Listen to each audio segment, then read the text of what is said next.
ಮಹಾಭಾರತದ ಯುದ್ಧ ಏನು ನಡೆಯುತ್ತೆ 18 ದಿನ ಕುರುಕ್ಷೇತ್ರ ಯುದ್ಧ ಅಂತ, ಅದರಲ್ಲಿ ದುಷ್ಟರನ್ನೆಲ್ಲ ಸಂಹರಿಸಬೇಕು ಅಂತ ಕೃಷ್ಣನಿಗಿತ್ತಲ್ಲ ಆ ಕೆಲಸ ಅಲ್ಲಿ ನಡೆಯುತ್ತೆ. ಪಾಂಡವರು 5 ಜನರಿಗೂ ದ್ರೌಪದಿಯ ಮೇಲೆ ಮನಸ್ಸಾಗಿರುತ್ತೆ. ದ್ರೌಪದಿಯ ಬಗ್ಗೆ ಕೇಳಿದಾಗಿನಿಂದ 5 ಜನಕ್ಕೂ ಮನಸ್ಸಾಗಿರುತ್ತೆ ನಾನು ಮದುವೆ ಆಗಬೇಕು ಅಂತ. ನಮ್ಮ ನಡುವೆ ಯಾವುದೇ ಕಾರಣಕ್ಕೂ ಒಡಕು ಬರಬಾರದು. ದ್ರೌಪದಿಯನ್ನಾರಾದರೂ ಒಬ್ಬರು ಮದುವೆ ಆದರೆ 4 ಜನಕ್ಕೆ ಮತ್ತೆ ಅಸೂಯೆ ಶುರುವಾದರೆ ಅಂತ. ಹಾಗಾಗಿ ಅವನು ಅದನ್ನೂ ಮನಸ್ಸಿನಲ್ಲಿ ಇಟ್ಟುಕೊಂಡು 5 ಜನ ಮದುವೆ ಆಗೋದು ಅನ್ನೋ ತರಹದ ನಿರ್ಣಯಕ್ಕೆ ತಗೊಂಡು ಹೋಗ್ತಾನೆ. ಶಕುನಿ ನಿಜವಾಗ್ಲೂ ಕೆಟ್ಟವರ? ಆ ಶಕುನಿ ದಾಳದ ಕಥೆ ನಿಜಾನ? ಪಾಂಡವರ ಮಕ್ಕಳು ಕೂಡ ಉಳಿಲಿಲ್ಲ. ಅಭಿಮನ್ಯು ಉಳಿಲಿಲ್ಲ, ಪ್ರತಿವಿಂಧ್ಯ ಉಳಿಲಿಲ್ಲ, ಸುತಸೋಮ ಉಳಿಲಿಲ್ಲ, ಶ್ರುತಕೀರ್ತಿ ಉಳಿಲಿಲ್ಲ, ಶತಾನೀಕ ಉಳಿಲಿಲ್ಲ, ಘಟೋತ್ಕಚ ಉಳಿಲಿಲ್ಲ. ಅವ್ರ ಮಕ್ಕಳುಗಳು ಯಾರೂ ಉಳಿಲಿಲ್ಲ. ಇರಾವಂತ ಉಳಿಲಿಲ್ಲ, ಒಬ್ಬನೇ ಒಬ್ಬ ಮಗ ಉಳಿಲಿಲ್ಲ. 18 ದಿನದ ಯುದ್ಧ ಮುಗಿದ ಮೇಲೆ ಅವನು ರಾತ್ರಿ ಬಹಳ ದೊಡ್ಡ ತಪ್ಪು ಮಾಡ್ತಾನೆ. ಯುದ್ಧ ಮುಗಿದಿದೆ, ಅಧಿಕೃತವಾಗಿ ಮುಗಿದಿದೆ. ಮುಗಿದ ಮೇಲೆ ರಾತ್ರಿ ಮಲಗಿದವರ ಮೇಲೆ ಆಕ್ರಮಣ ಮಾಡಿ ಕೊಲ್ತಾನೆ. ಅದು ಅಶ್ವತ್ಥಾಮ ಮಾಡಿದ ಬಹಳ ದೊಡ್ಡ ತಪ್ಪು. ಕುರುಕ್ಷೇತ್ರ ಯುದ್ಧ ನಡಿಲೇಬೇಕಿತ್ತ? ಕೃಷ್ಣ ತಪ್ಪಿಸಬಹುದಾಗಿತ್ತ? ಅಥವಾ ಭೀಷ್ಮಾಚಾರ್ಯರು ಯಾಕೆ ಬುದ್ಧಿ ಹೇಳೋದಿಲ್ಲ ಪಾಂಡವರು ಕೌರವರಿಗೆ ಅಂತ? ಈ ಗಾಂಧಾರಿಗೆ 101 ಜನ ಮಕ್ಕಳು, 100 ಜನ ಗಂಡು ಮಕ್ಕಳು, ಒಬ್ಬಳು ದುಶ್ಶಲೆ ಅಂತ ಮಗಳು, ಇನ್ನೊಬ್ಬ ಪತ್ನಿ ಇದ್ಲು ಧೃತರಾಷ್ಟ್ರನಿಗೆ, ಅವನ ಮಗ ಯುತ್ಸು. ಈಗ ಪಾಂಡವರೆಲ್ಲ ಧರ್ಮನಿಷ್ಠರಾಗಿದ್ರು. ಮುಂದೆ ಅವರು ರಾಜ್ಯ ಪಡೆದು ಆಳ್ವಿಕೆ ಕೂಡ ಮಾಡ್ತಾರೆ. ಅದಾದ್ಮೇಲಿಂದ ಅವರು ಸ್ವರ್ಗಕ್ಕೆ ಅಂತ ಹೊರಟಾಗ ನಮಗೆಲ್ಲ ತಿಳಿದಿರುವಂತ ಕಥೆಯಲ್ಲಿ ಧರ್ಮರಾಜನಿಗೆ ಮಾತ್ರ ಸ್ವರ್ಗ ಪ್ರಾಪ್ತಿಯಾಗತ್ತೆ, ಬಾಕಿ ಎಲ್ಲರೂ ನರಕಕ್ಕೆ ಹೋಗ್ತಾರೆ ಅಂತ. ಇದು ಯಾಕೆ? ಅವರೆಲ್ಲ ಧರ್ಮ ಪಾಲನೆ ಮಾಡಿದ್ರು ಸ್ವರ್ಗ ಯಾಕೆ ಸಿಗೋದಿಲ್ಲ? ನಮಸ್ಕಾರ, ನಾನು ಹಂಸ. ನೀವು ನೋಡ್ತಿದ್ದೀರಾ ಹಂಸ ವಸಿಷ್ಠ ಯೂಟ್ಯೂಬ್ ಚಾನೆಲ್. ಇದು ಹರಟೆ ವಿತ್ ಹಂಸ. ಸರ್, ಮುಂದೆ ಈಗ ಮಹಾಭಾರತದಲ್ಲಿ ಕೃಷ್ಣನ ಪಾತ್ರ ಎಂಟ್ರಿ ಯಾವಾಗ ಆಗುತ್ತೆ ಅಂತ? ಕೃಷ್ಣನ ಎಂಟ್ರಿ ಮಹಾಭಾರತ ಗುರುತಿಸೋದು ದ್ರೌಪದಿಯ ಸ್ವಯಂವರದಲ್ಲಿ. ಆವಾಗಲೇ ಎಂಟ್ರಿ ಅಂತ ಹೇಳೋಕ್ಕಾಗಲ್ಲ, ಪ್ರವೇಶ ಅಂತ. ಅಂದರೆ ಮಹಾಭಾರತ ಆ ಕಾಲದಲ್ಲಿ ನಡೆದ ಎಲ್ಲ ಘಟನೆಗಳನ್ನೇನು ಅದು ಹೇಳೋಲ್ಲ.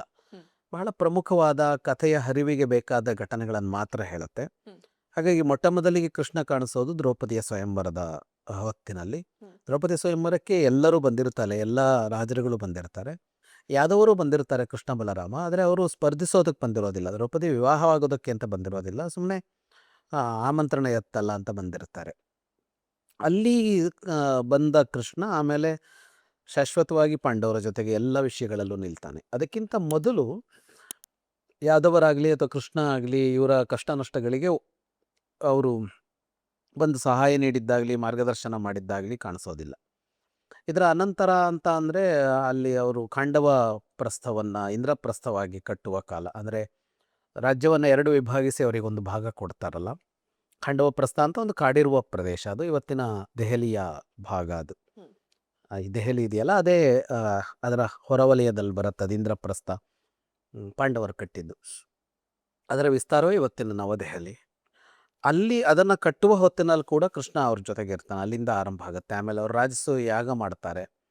ರಾಜಸೂಯ ಯಾಗ ಮಾಡುವಾಗ ಕೃಷ್ಣ ಭಾಳ ದಟ್ಟವಾಗಿ ಅವ್ರ ಜೊತೆ ನಿಲ್ತಾನೆ. ಈಗ ರಾಜಸೂಯ ಯಾಗ ಮಾಡುವಾಗ ಇಡೀ ಜಗತ್ತು ಗೆಲ್ಲಬೇಕು. ಗೆಲ್ಲೋದಕ್ಕೆ ಸಮಸ್ಯೆ ಇದ್ದಿದ್ದು ಜರಾಸಂಧ. ಜರಾಸಂಧ ಅಂತ ಆ ಕಾಲದ ಮಗಧವನ್ನು ಆಳ್ತಾ ಇದ್ದ ಬಹಳ ದೊಡ್ಡ ರಾಜ, ಕೃಷ್ಣನ ಪರಮ ವಿರೋಧಿ. ಕೃಷ್ಣನ ಮಾವ ಕಂಸ ಇದಾನಲ್ಲ, ಕಂಸನಿಗೆ ಮಕ್ಕಳನ್ನು ಕೊಟ್ಟವನು ಅವನು, ಮಾವ, ಕಂಸನ ಮಾವ. ಇವ್ರ ಮೇಲೆ ಅವನಿಗೆ ದ್ವೇಷ ಇರುತ್ತೆ. ಅವನದ್ದೇ ಒಂದು ಗ್ಯಾಂಗ್ ಇರುತ್ತೆ. ಅಂದರೆ ಹಲವು ರಾಜರುಗಳು ಅವನ ಅಧೀನವಾಗಿರ್ತಾರೆ, ಅವನು ಹೇಳ್ದಂಗೆ ಕೇಳುವವರು. ಅಂದರೆ ಜಿಯೋ ಪಾಲಿಟಿಕ್ಸ್ ಇವತ್ತು ಹೆಂಗಿತ್ತೋ ಅವತ್ತು ಹಾಗೆ ಇರುತ್ತೆ. ಅವರವರದ್ದೇ ಒಂದು ಗುಂಪುಗಳು, ಅವ್ರು ಹೇಳ್ದಂಗೆ ನಡ್ಕೊಳ್ಳೋ ಗುಂಪುಗಳು ಅಂತ ಈಗ ಏನೇನೋ ತರಹದಲ್ಲಿದೆಯಲ್ಲ ಹಂಗಿರುತ್ತೆ. ಅವನು ಎಲ್ಲರನ್ನೂ ತನ್ನ ಬಳಕೆಗೆ ಮಾಡಿಕೊಳ್ಳುವಂಥ ಒಬ್ಬ ರಾಜ. ಅವನು 16,000 ಜನ ರಾಜ್ಕುಮಾರರನ್ನ ಬಲಿ ಕೊಡೋದಕ್ಕೆ ಅಂತಂದು ಇಟ್ಕೊಂಡಿರ್ತಾನೆ. ಹಿಂಗೆ ಅವ್ನು ಯಾರನ್ನು ಬೇಕಿದ್ರು ಏನು ಬೇಕಿದ್ರು ಮಾಡ್ತಾನೆ ಅನ್ನೋ ಥರದವನು. ಇವತ್ತಿನ ಜಾಗತಿಕ ಯಾವ ರಾಜಕಾರಣಿಗೆ ಬೇಕಿದ್ರೂ ಹೋಲಿಸ್ಬೋದು ಅವನನ್ನು. ಅಂಥವನವನು. ಅವನ ಸಂಹಾರಕ್ಕೆ ಜೊತೆ ನಿಂತ್ಕೋತಾನೆ ಕೃಷ್ಣ. ಹೀಗೆ ಪಾಂಡವರ ಜೊತೆಗೆ ಅವನದ್ದು ಆರಂಭ ಆಗತ್ತೆ. ಅದರ ಮುಂದೆ ಅಂತ ಅಂದರೆ ಬಹಳ ಪ್ರಮುಖವಾಗಿ ಅವನು ಮತ್ತೆ ಕಾಣಿಸೋದು, ಇವರು ದ್ಯೂತ ಆಡ್ತಾರಲ್ಲ, ಒಂದು ಜೂಜಾಟ ಆಗುತ್ತಲ್ಲ, ಆ ಹೊತ್ತಿಗೆ ಕೃಷ್ಣ ಇರೋದಿಲ್ಲ. ಆದರೆ ಅನಂತರ ಯುದ್ಧ ಅಂತ ಬಂದಾಗ ಯುದ್ಧದ ಹೊತ್ತಿನಲ್ಲಿ ಸಂಪೂರ್ಣವಾಗಿ ಕೃಷ್ಣ ತೊಡಗಿಸಿಕೊಳ್ತಾನೆ, ಸಂಧಾನಕ್ಕೆ ಬರ್ತಾನೆ ಅವ್ರ ಪರವಾಗಿ. ಆಮೇಲೆ ಯುದ್ಧದ ಪ್ರತಿ ಹಂತದಲ್ಲಿ ಕೂಡ ಕೃಷ್ಣನ ತಂತ್ರಗಳು ಕೆಲಸ ಮಾಡ್ತವೆ. ಆಮೇಲೆ ಕೊನೆಗೆ ಈ ಅಶ್ವತ್ಥಾಮನ ಬಾಣದಿಂದ ಅವನ ಜನಮೇಜಯ ಸಾಯುವ ಹಂತ ಬಂದಾಗ ಪರೀಕ್ಷಿತನ ಮಗು ಉತ್ತರೆಯ ಹೊಟ್ಟೆಯಲ್ಲಿರ್ತಾನೆ, ಅಭಿಮನ್ಯುವಿನ ಮಗು. ಆ ಪರೀಕ್ಷಿತ, ಜನಮೇಜಯ ಅಲ್ಲ, ಪರೀಕ್ಷಿತ.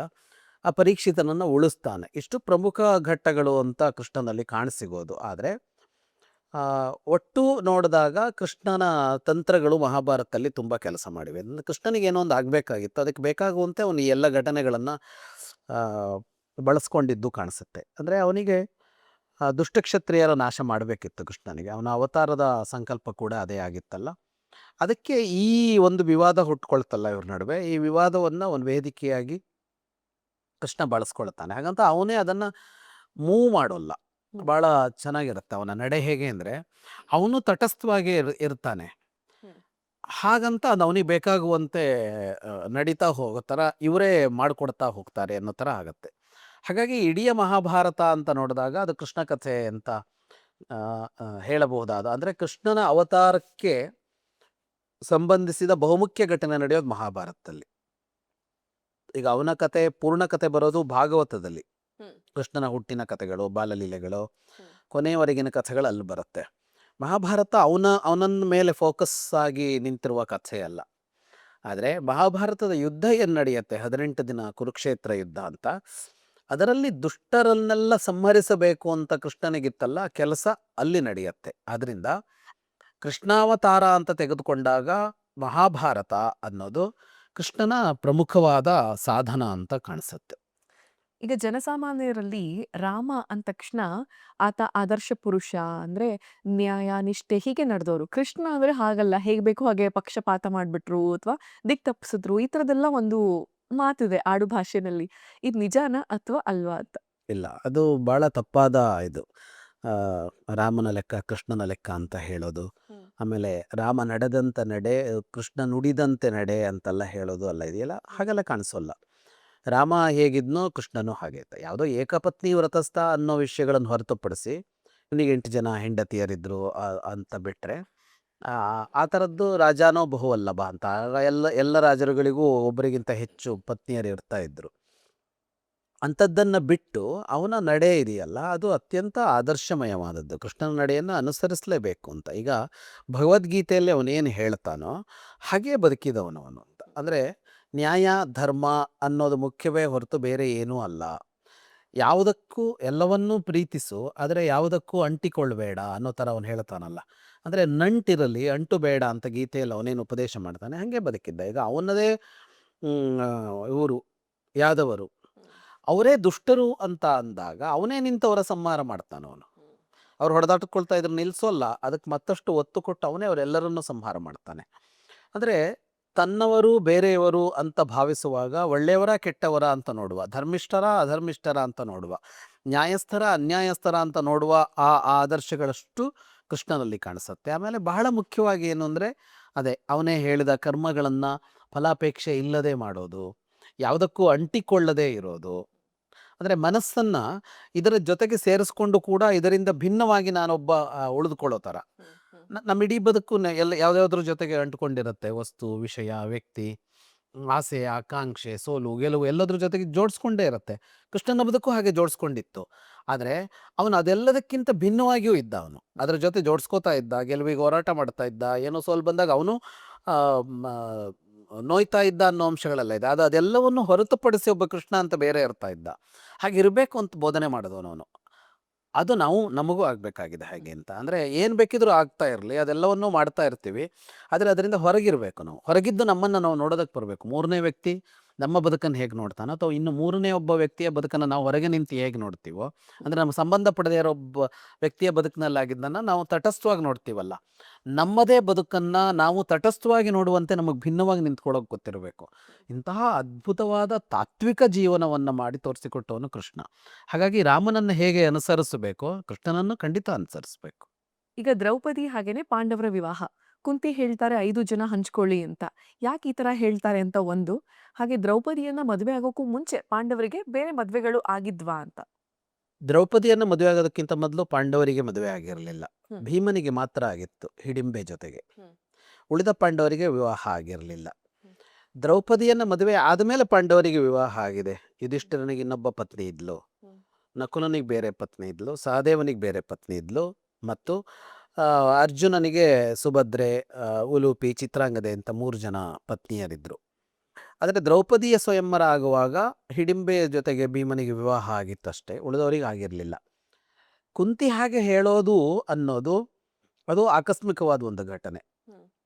ಅಲ್ಲಿ ಇದರಲ್ಲಿ ಪಾಂಚಾಲದಲ್ಲಿದ್ದರು, ದ್ರೌಪದಿಯ ಸ್ವಯಂವರಕ್ಕೆ ಅಂತ ಬಂದಿದ್ದರು. ಯಾವುದೋ ಒಂದು ಮನೆಯಲ್ಲಿ ಊರ ಹೊರಗೆ ಒಬ್ಬ ಕುಂಬಾರನ ಮನೆಯ ಔಟ್ ಹೌಸ್ ಥರದ ಒಂದು ಮನೆಯಲ್ಲಿ ಉಳ್ಕೊಂಡಿದ್ದರು ಅವರು.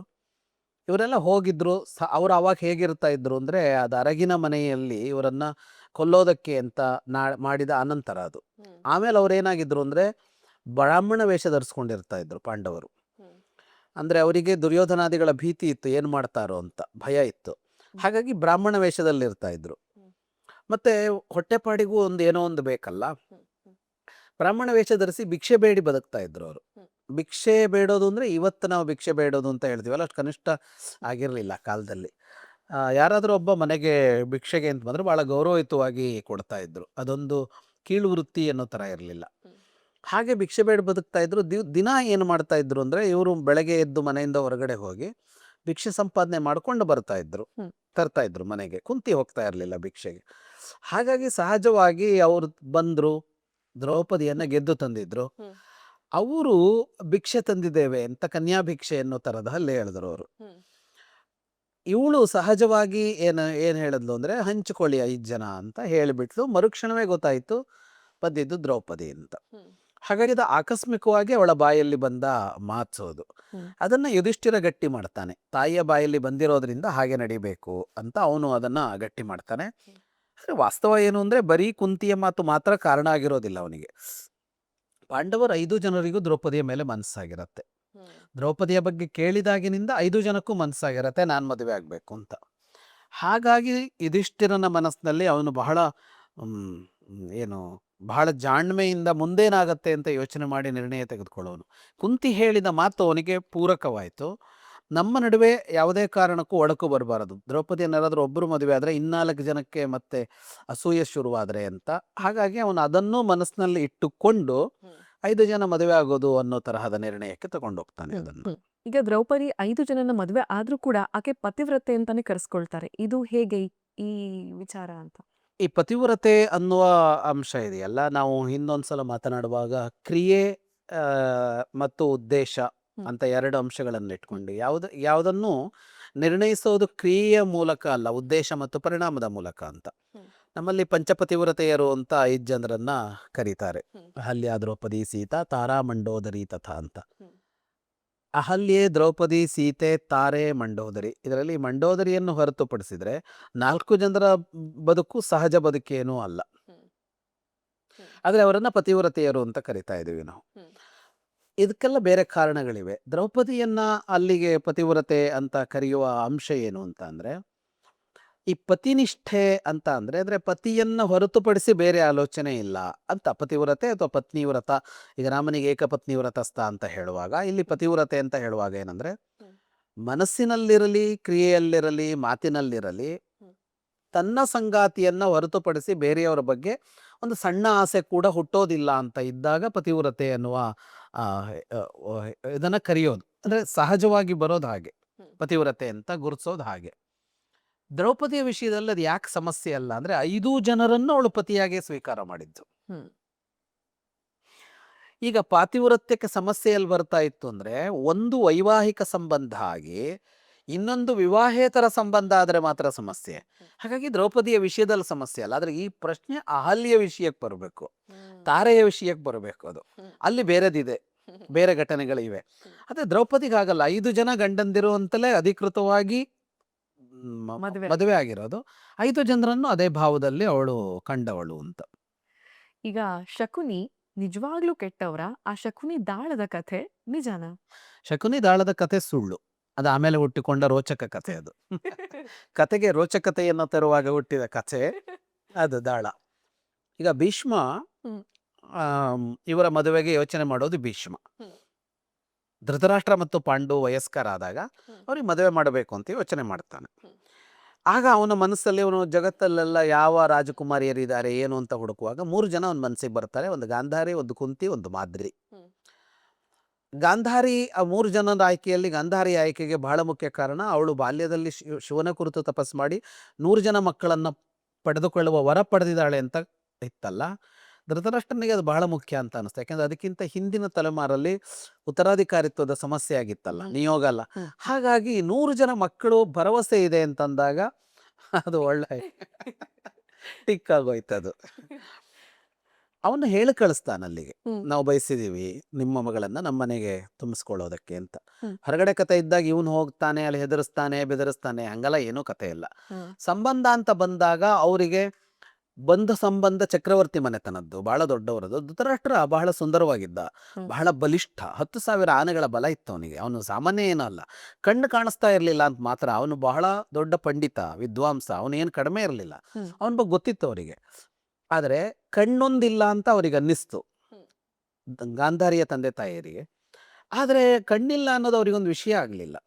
ನಮ್ಮಲ್ಲಿ ಎಷ್ಟು ಅಸಂವೇದನಾಶೀಲವಾಗಿ ಕಥೆಗಳನ್ನು ಹೆಣೆದಿದ್ದಾರೆ ಮುಂದೆ ಅನ್ನೋದಕ್ಕೆ ಈ ಹುಟ್ಟಿಕೊಂಡ ಕಥೆ ಉದಾಹರಣೆ. ಅಂದರೆ ಒಬ್ಬ ಕುರುಡನಾಗಿರ್ತಾನೆ, ಅವನಿಗೆ ನಿಮ್ಮ ಮಗಳನ್ನ ಕೊಡ್ತೀರಾ ಅಂತ ಬಂದಾಗ ಯಾವ ತಂದೆ ತಾಯಿ ಕೊಡ್ತಾರೆ? ಕೊಡಕ್ಕೆ ಸಾಧ್ಯನೇ ಇಲ್ಲ. ಇಲ್ಲಿ ಬೇರೆ ಏನೋ ನಡೆದಿರಬೇಕು ಅನ್ಕೊಂಡು ಕತೆ ಹುಟ್ಟಿಸಿದ್ದಾರೆ. ಆದರೆ ಅವ್ನು ಕುರುಡ ಆದರೆ ಏನಾಯ್ತು, ಬೇರೆ ಸಮಸ್ಯೆ ಏನೂ ಇಲ್ವಲ್ಲ, ಮಗಳನ್ನು ಕೊಡ್ಬೋದು ಅಂತ ಯೋಚನೆ ಮಾಡಿದ್ದಾರೆ ಗಾಂಧಾರಿಯ ಮನೆಯಲ್ಲಿ. ಈಗ ವಾಸ್ತವವಾಗಿ ಹಾಗೆ ಅಲ್ವ ಯೋಚನೆ ಮಾಡಬೇಕಾಗಿರೋದು. ಒಂದು ಮಾನವೀಯವಾದ ಯೋಚನೆಗಳು ಅಂದ್ರೆ ಏನು ಅಂದರೆ, ಯಾವುದೋ ಒಂದು ಅಂಗ ವಿಹೀನತೆ ಅಂತ ಒಬ್ಬನಿಗಿದ್ರೆ ಅದೇ ಕಾರಣಕ್ಕಾಗಿ ಅವನಿಗೊಂದು ಹೆಣ್ಣು ಕೊಡಲ್ಲ ಅಂತ ಯೋಚನೆ ಮಾಡುವ ಸಮಾಜ ಒಂದು ಪ್ರಬುದ್ಧ ಸಮಾಜ ಅಲ್ಲ ಅಂತ ಅರ್ಥ. ವಾಸ್ತವವಾಗಿ ಅದು ಪ್ರಬುದ್ಧ ಸಮಾಜ ಹಾಗೆ ಯೋಚನೆ ಮಾಡಲಿಲ್ಲ. ಅಂದರೆ ಅವ್ರು ಬಂತು, ಅವನಿಗೆ ಕಣ್ಣಿಲ್ಲ ಅಂತ ಬಂತು, ಕಣ್ಣಿಲ್ಲದ್ರಿಂದ ಸಮಸ್ಯೆ ಇಲ್ಲ, ಇಷ್ಟೆಲ್ಲ ಇದೆಯಲ್ಲ ಅವನಲ್ಲಿ ಕ್ವಾಲಿಟೀಸ್ ಅಂತ ಬಂದಾಗ ಅವ್ರು ಸಿದ್ಧರಾದರು. ಗಾಂಧಾರಿ ಕೂಡ ಅದಕ್ಕೆ ಒಪ್ಪಿಕೊಂಡು ಸಿದ್ಧಳಾದ್ಲು. ಅಂದರೆ ಸಹಜವಾಗಿ ಕಣ್ಣಿಲ್ವಾ, ಸರಿ ಅದೇನು ಸಮಸ್ಯೆ ಅಲ್ಲ ಅಂತ ಅವಳಿಗೆ ಅನ್ನಿಸ್ತು. ವಿವಾಹ ಆದರು. ಶಕುನಿ, ಹಾಗಾಗಿ ಅಲ್ಲಿ ಶಕುನಿ ಇನ್ಯಾವುದೋ ಕಾರಣಕ್ಕೆ ಬಂದಿದ್ದ, ಅವನ ತಂದೆದೋ ಯಾರದೋ ದಾಳ ಎಲುಬು, ಏನು ಕಥೆಗಳು ಇಲ್ಲ. ಶಕುನಿಗೆ ಜೂಜಾಡೋದು ಅನ್ನೋದು ಒಂದು ಬಹಳ ಪ್ರೀತಿಯ ಹವ್ಯಾಸ. ಮತ್ತು ಅವನಿಗೆ ಅದ್ರಲ್ಲಿ ಚೆನ್ನಾಗಿ ಮೋಸ ಮಾಡೋಕ್ಕಲ್ಲ ಗೊತ್ತಿತ್ತು, ಮಾಡ್ತಿದ್ದ. ಅವನ ಸ್ವಭಾವ ಅದು. ಮೋಸ ಮಾಡೋದು ಅನ್ನೋದು ಅವನ ಸ್ವಭಾವ, ಅವನು ಹುಟ್ಟು ಸ್ವಭಾವ. ಅವನಿಗೇನು ಅವಶ್ಯಕತೆ ಇರಲಿಲ್ಲ. ಅವನು ಗಾಂಧಾರ ಬಹಳ ಶ್ರೀಮಂತವಾದ ರಾಷ್ಟ್ರ ಇತ್ತು, ಅವನೇ ಅಲ್ಲಿಗೆ ಮುಂದೆ ರಾಜನಾಗಬೇಕಾದವನು, ಅವನಿಗೇನೂ ಸಮಸ್ಯೆ ಇರಲಿಲ್ಲ. ಇಲ್ಲಿ ಬಂದು ಏನು ಅಂದರೆ, ಅವನಿಗೆ ಯಾವಾಗ ಪಾಂಡವರು ಬಂದರೋ ಕಾಡಿನಿಂದ ಹಿಂದಿರುಗಿ ಪಾಂಡು ಸತ್ತ ಮೇಲೆ, ಆವಾಗ ಅವನಿಗೆ ಅನ್ನಿಸ್ತು ತನ್ನ ತಂಗಿಯ ಮಗನಿಗೆ ಸಿಂಹಾಸನ ತಪ್ಪಬಹುದು ಅಂತ ಅನ್ನಿಸಿದಾಗ ಶಕುನಿ ನಿಂತ. ಶಕುನಿ ನಿಂತಿದ್ದು ಒಬ್ಬ ಸೋದರ ಮಾವನ ಹಾಗೆ. ಅಂದರೆ ಸಹಜವಾಗಿ ಒಬ್ಬ ಸೋದರ ಮಾವನಿಗೆ ತನ್ನ ಸೋದರಳಿಯಂದಿರ ಬದುಕು ಚೆನ್ನಾಗಾಗಲಿ ಅಂತ ಒಂದಿರತ್ತಲ್ಲ ಲೋಕದಲ್ಲಿ, ಹಾಗೆ ಅವನಿಗಿದ್ದಿದ್ದು, ಅದನ್ನು ಮೀರಿದ್ದೇನೂ ಅಲ್ಲ ಅದು. ಹಾಗಾಗಿ ಆ ಅಂಶ ಏನಿದೆ ಶಕುನಿಯದ್ದು, ಅದರಲ್ಲೇನೂ ತಪ್ಪಿಲ್ಲ. ಈಗ ಯಾದವರು ಪಾಂಡವರಿಗೆ ಯಾಕೆ ಸಹಾಯ ಮಾಡ್ತಾರೆ ಅಂದರೆ, ನಮ್ಮ ಕುಟುಂಬದಿಂದ ಹೋದ ಹುಡುಗಿಯ ಮಕ್ಕಳು ಅಂತಲ್ವಾ, ಅದೇ ಭಾವ ಅಲ್ಲೂ ಇದ್ದಿದ್ದು. ಆದರೆ ಅವನ ಸ್ವಭಾವ ಎಂಥದ್ದು ಅಂದರೆ, ಎಲ್ಲ ಮೋಸದ ದಾರಿಗಳನ್ನು ಹುಡುಕೋದು, ಹೆಂಗೆ ಮೋಸ ಮಾಡೋದು ಅಂತ. ಆದಷ್ಟು ವಿಷಯಗಳೆಲ್ಲ ಒಂದು ದುಷ್ಟ.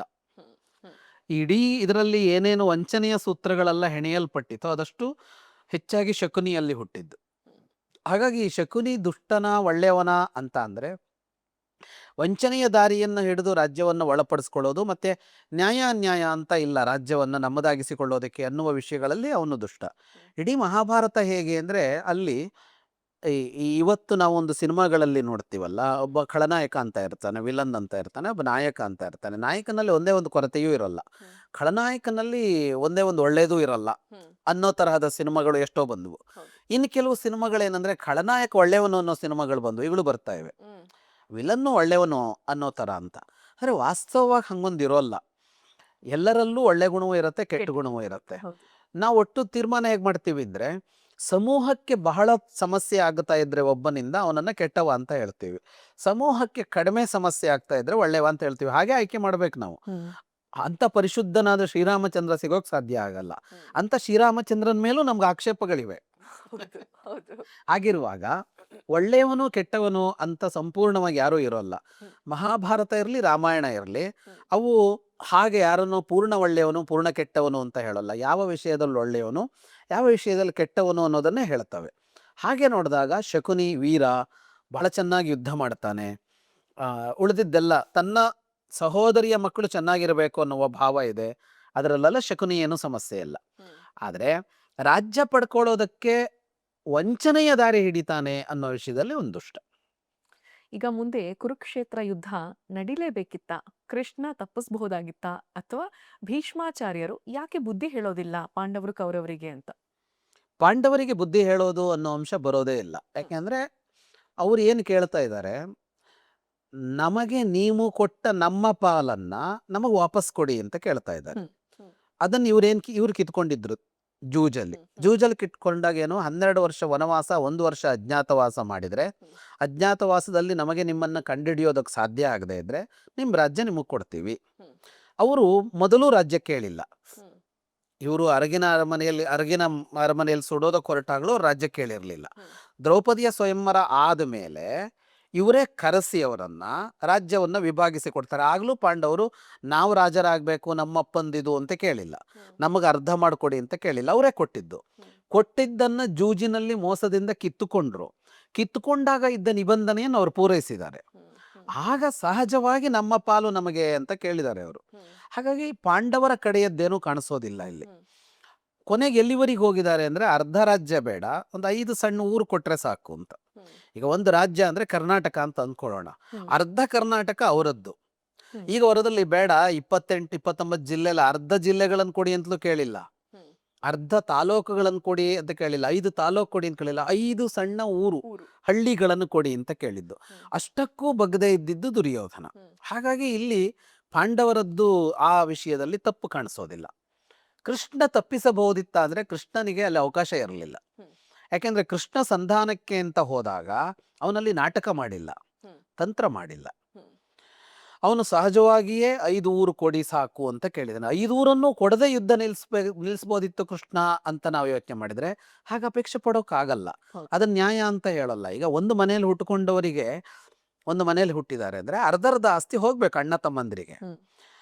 ಅವ್ನು ಅರ್ಧ ಬೇಡಪ್ಪ, ಒಂದು ಸ್ವಲ್ಪನಾದರೂ ಕೊಡು ಅಂದರೆ, ಇಲ್ಲ ಅವನೇನು ಕೊಡಲ್ಲ, ನೀವೇನು ಕೇಳಬೇಡಿ, ನೀವು ಸುಮ್ಮನೆ ಎಲ್ಲರೂ ಹೊರಟೋಗ್ಬಿಡಿ ಅಂತ ಅನ್ನೋದನ್ನು ನ್ಯಾಯ ಅಂತ ಹೇಳೋಕ್ಕಾಗಲ್ಲ.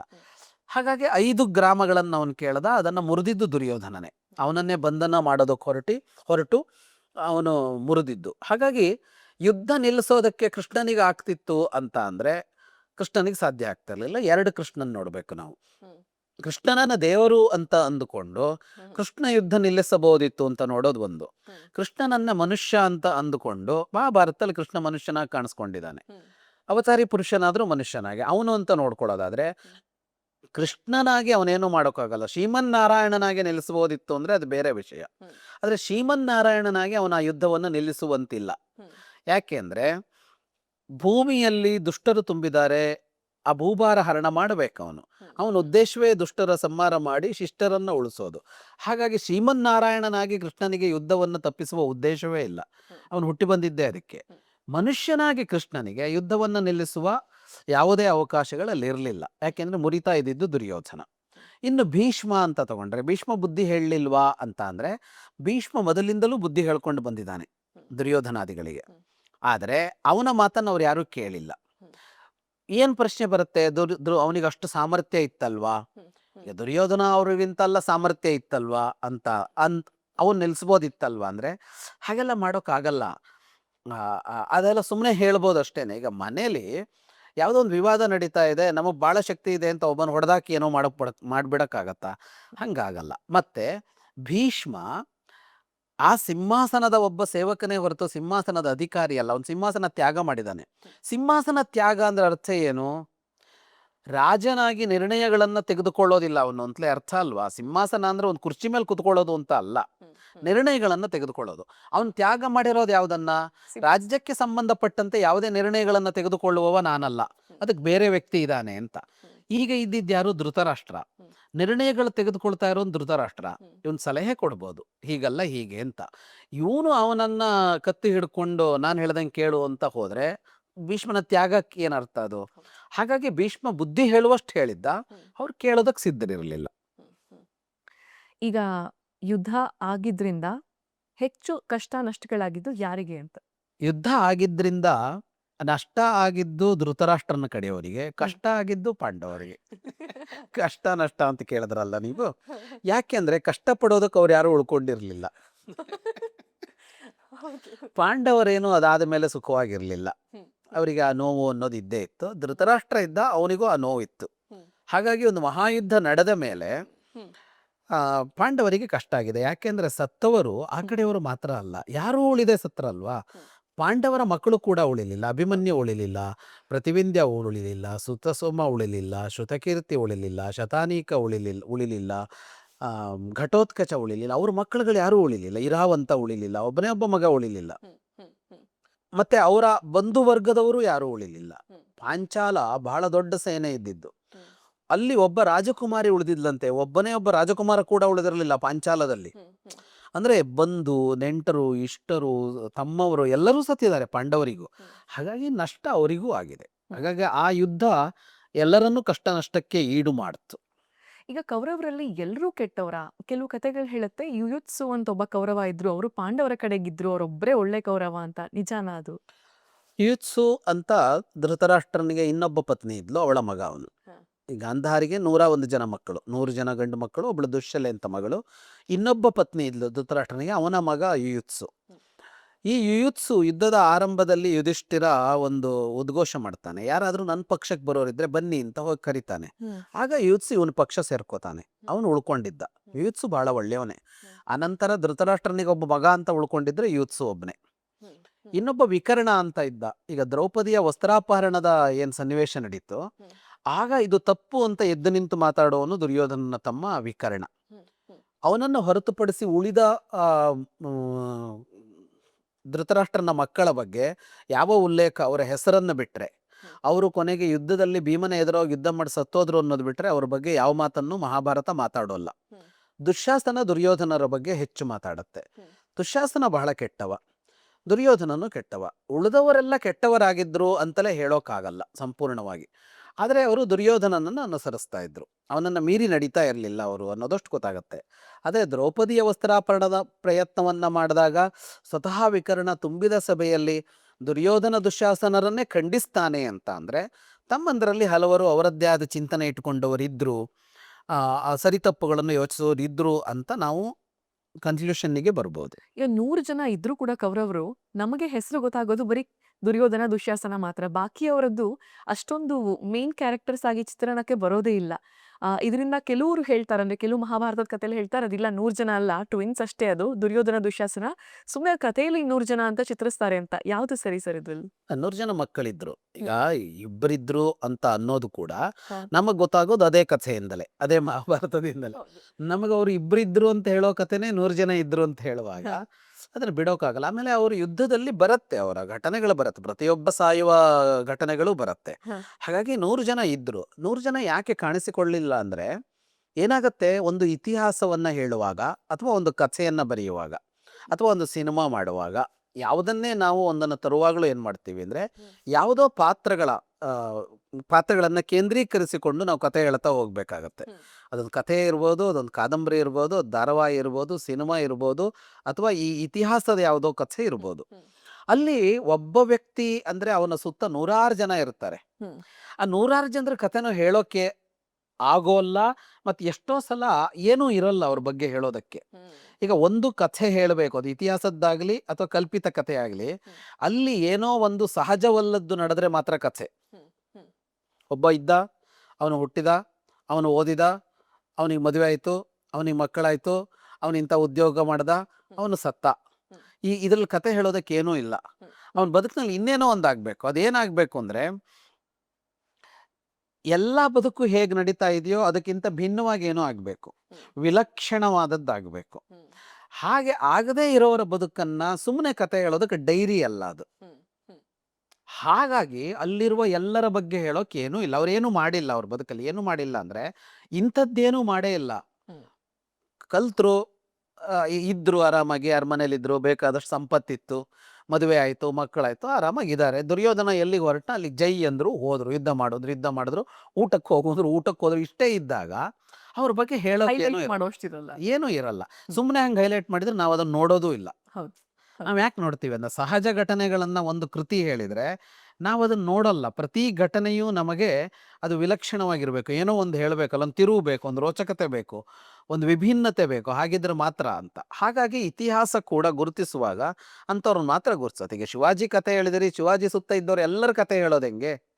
ಶಿವಾಜಿಗೊಬ್ಬ ಅಸಿಸ್ಟೆಂಟ್ ಇದ್ದ, ಅವನಿಗೊಂದು ಸಂಸಾರ ಇತ್ತು, ನೀವು ಅದ್ರ ಬಗ್ಗೆ ಹೇಳೇ ಇಲ್ವಲ್ಲ ಅಂದರೆ ಏನೂ ನಡೀದೇ ಇದ್ರೆ ಏನು ಹೇಳೋಕ್ಕಾಗಲ್ಲ ಅಂತ. ಆ ಕಾರಣಕ್ಕಾಗಿ ಅವರು ಮುಖ್ಯ ಸ್ಥಾನಕ್ಕೆ ಬರಲಿಲ್ಲ ಅನ್ನೋದು ಒಂದು. ಎರಡನೇದು, ಮಹಾಭಾರತ ಏನು ಅಂದರೆ ಈಗ ಹೇಳಿರೋರೇ, ಈಗ ಯಾರ್ಯಾರ ಕತೆ ಬಂದಿದೆಯೋ ಆ ಕತೆ ನೆನ್ಪಿಟ್ಕೊಳ್ಳೋಕೆ ಆಗದಿದ್ದಷ್ಟು ಜನ ಇದ್ದಾರಲ್ಲಿ. ಅಷ್ಟು ವ್ಯಕ್ತಿಗಳಲ್ವಾ. ಆ ಕಾರಣಕ್ಕಾಗಿ ಇಷ್ಟು ಜನರ ಕತೆ ಹೇಳಿಯೇ ಮಹಾಭಾರತ ಅಷ್ಟು ದೊಡ್ಡ ಆಗಿದೆ. ಇನ್ನು ಅವ್ರದ್ದು ಹೇಳ್ತಾ ಹೋದರೆ, ಹಾಗಾಗಿ ಒಂದು ಕಡೆಗೆ ಕ್ಯಾಮರಾ ಫೋಕಸ್ ಆಗಿದೆ ಅಷ್ಟೇ. ಅದರ ಆಚೆ ಈಚೆಯ ಜಗತ್ತು ಇಲ್ಲ ಅಂತಲ್ಲ, ಕ್ಯಾಮರಾ ಫೋಕಸ್ ಎಲ್ಲೋ ಒಂದು ಕಡೆಗೆ ಆಗಿದೆ.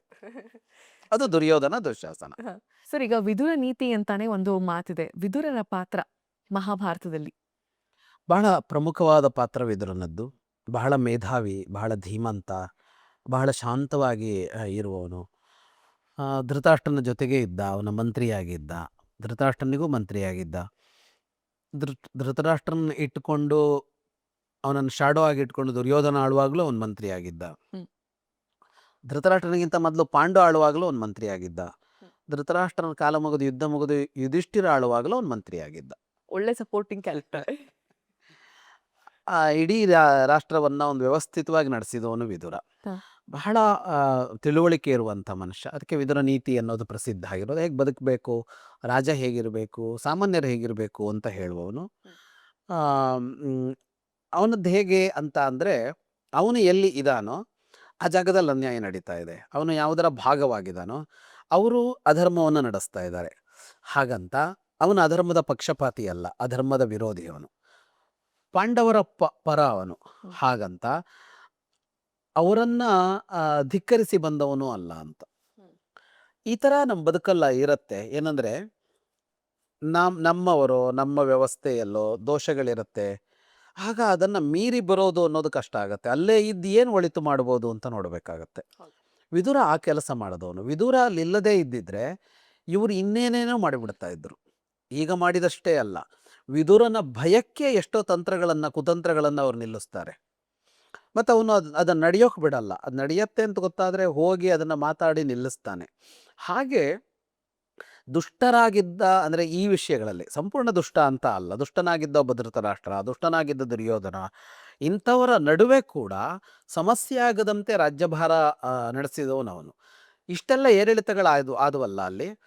ಆದರೆ ಹಸ್ತಿನಾಪುರದ ಪ್ರಜೆಗಳ ವಿಷಯದಲ್ಲಿ ಏನೂ ಸಮಸ್ಯೆ ಆಗಲಿಲ್ಲ.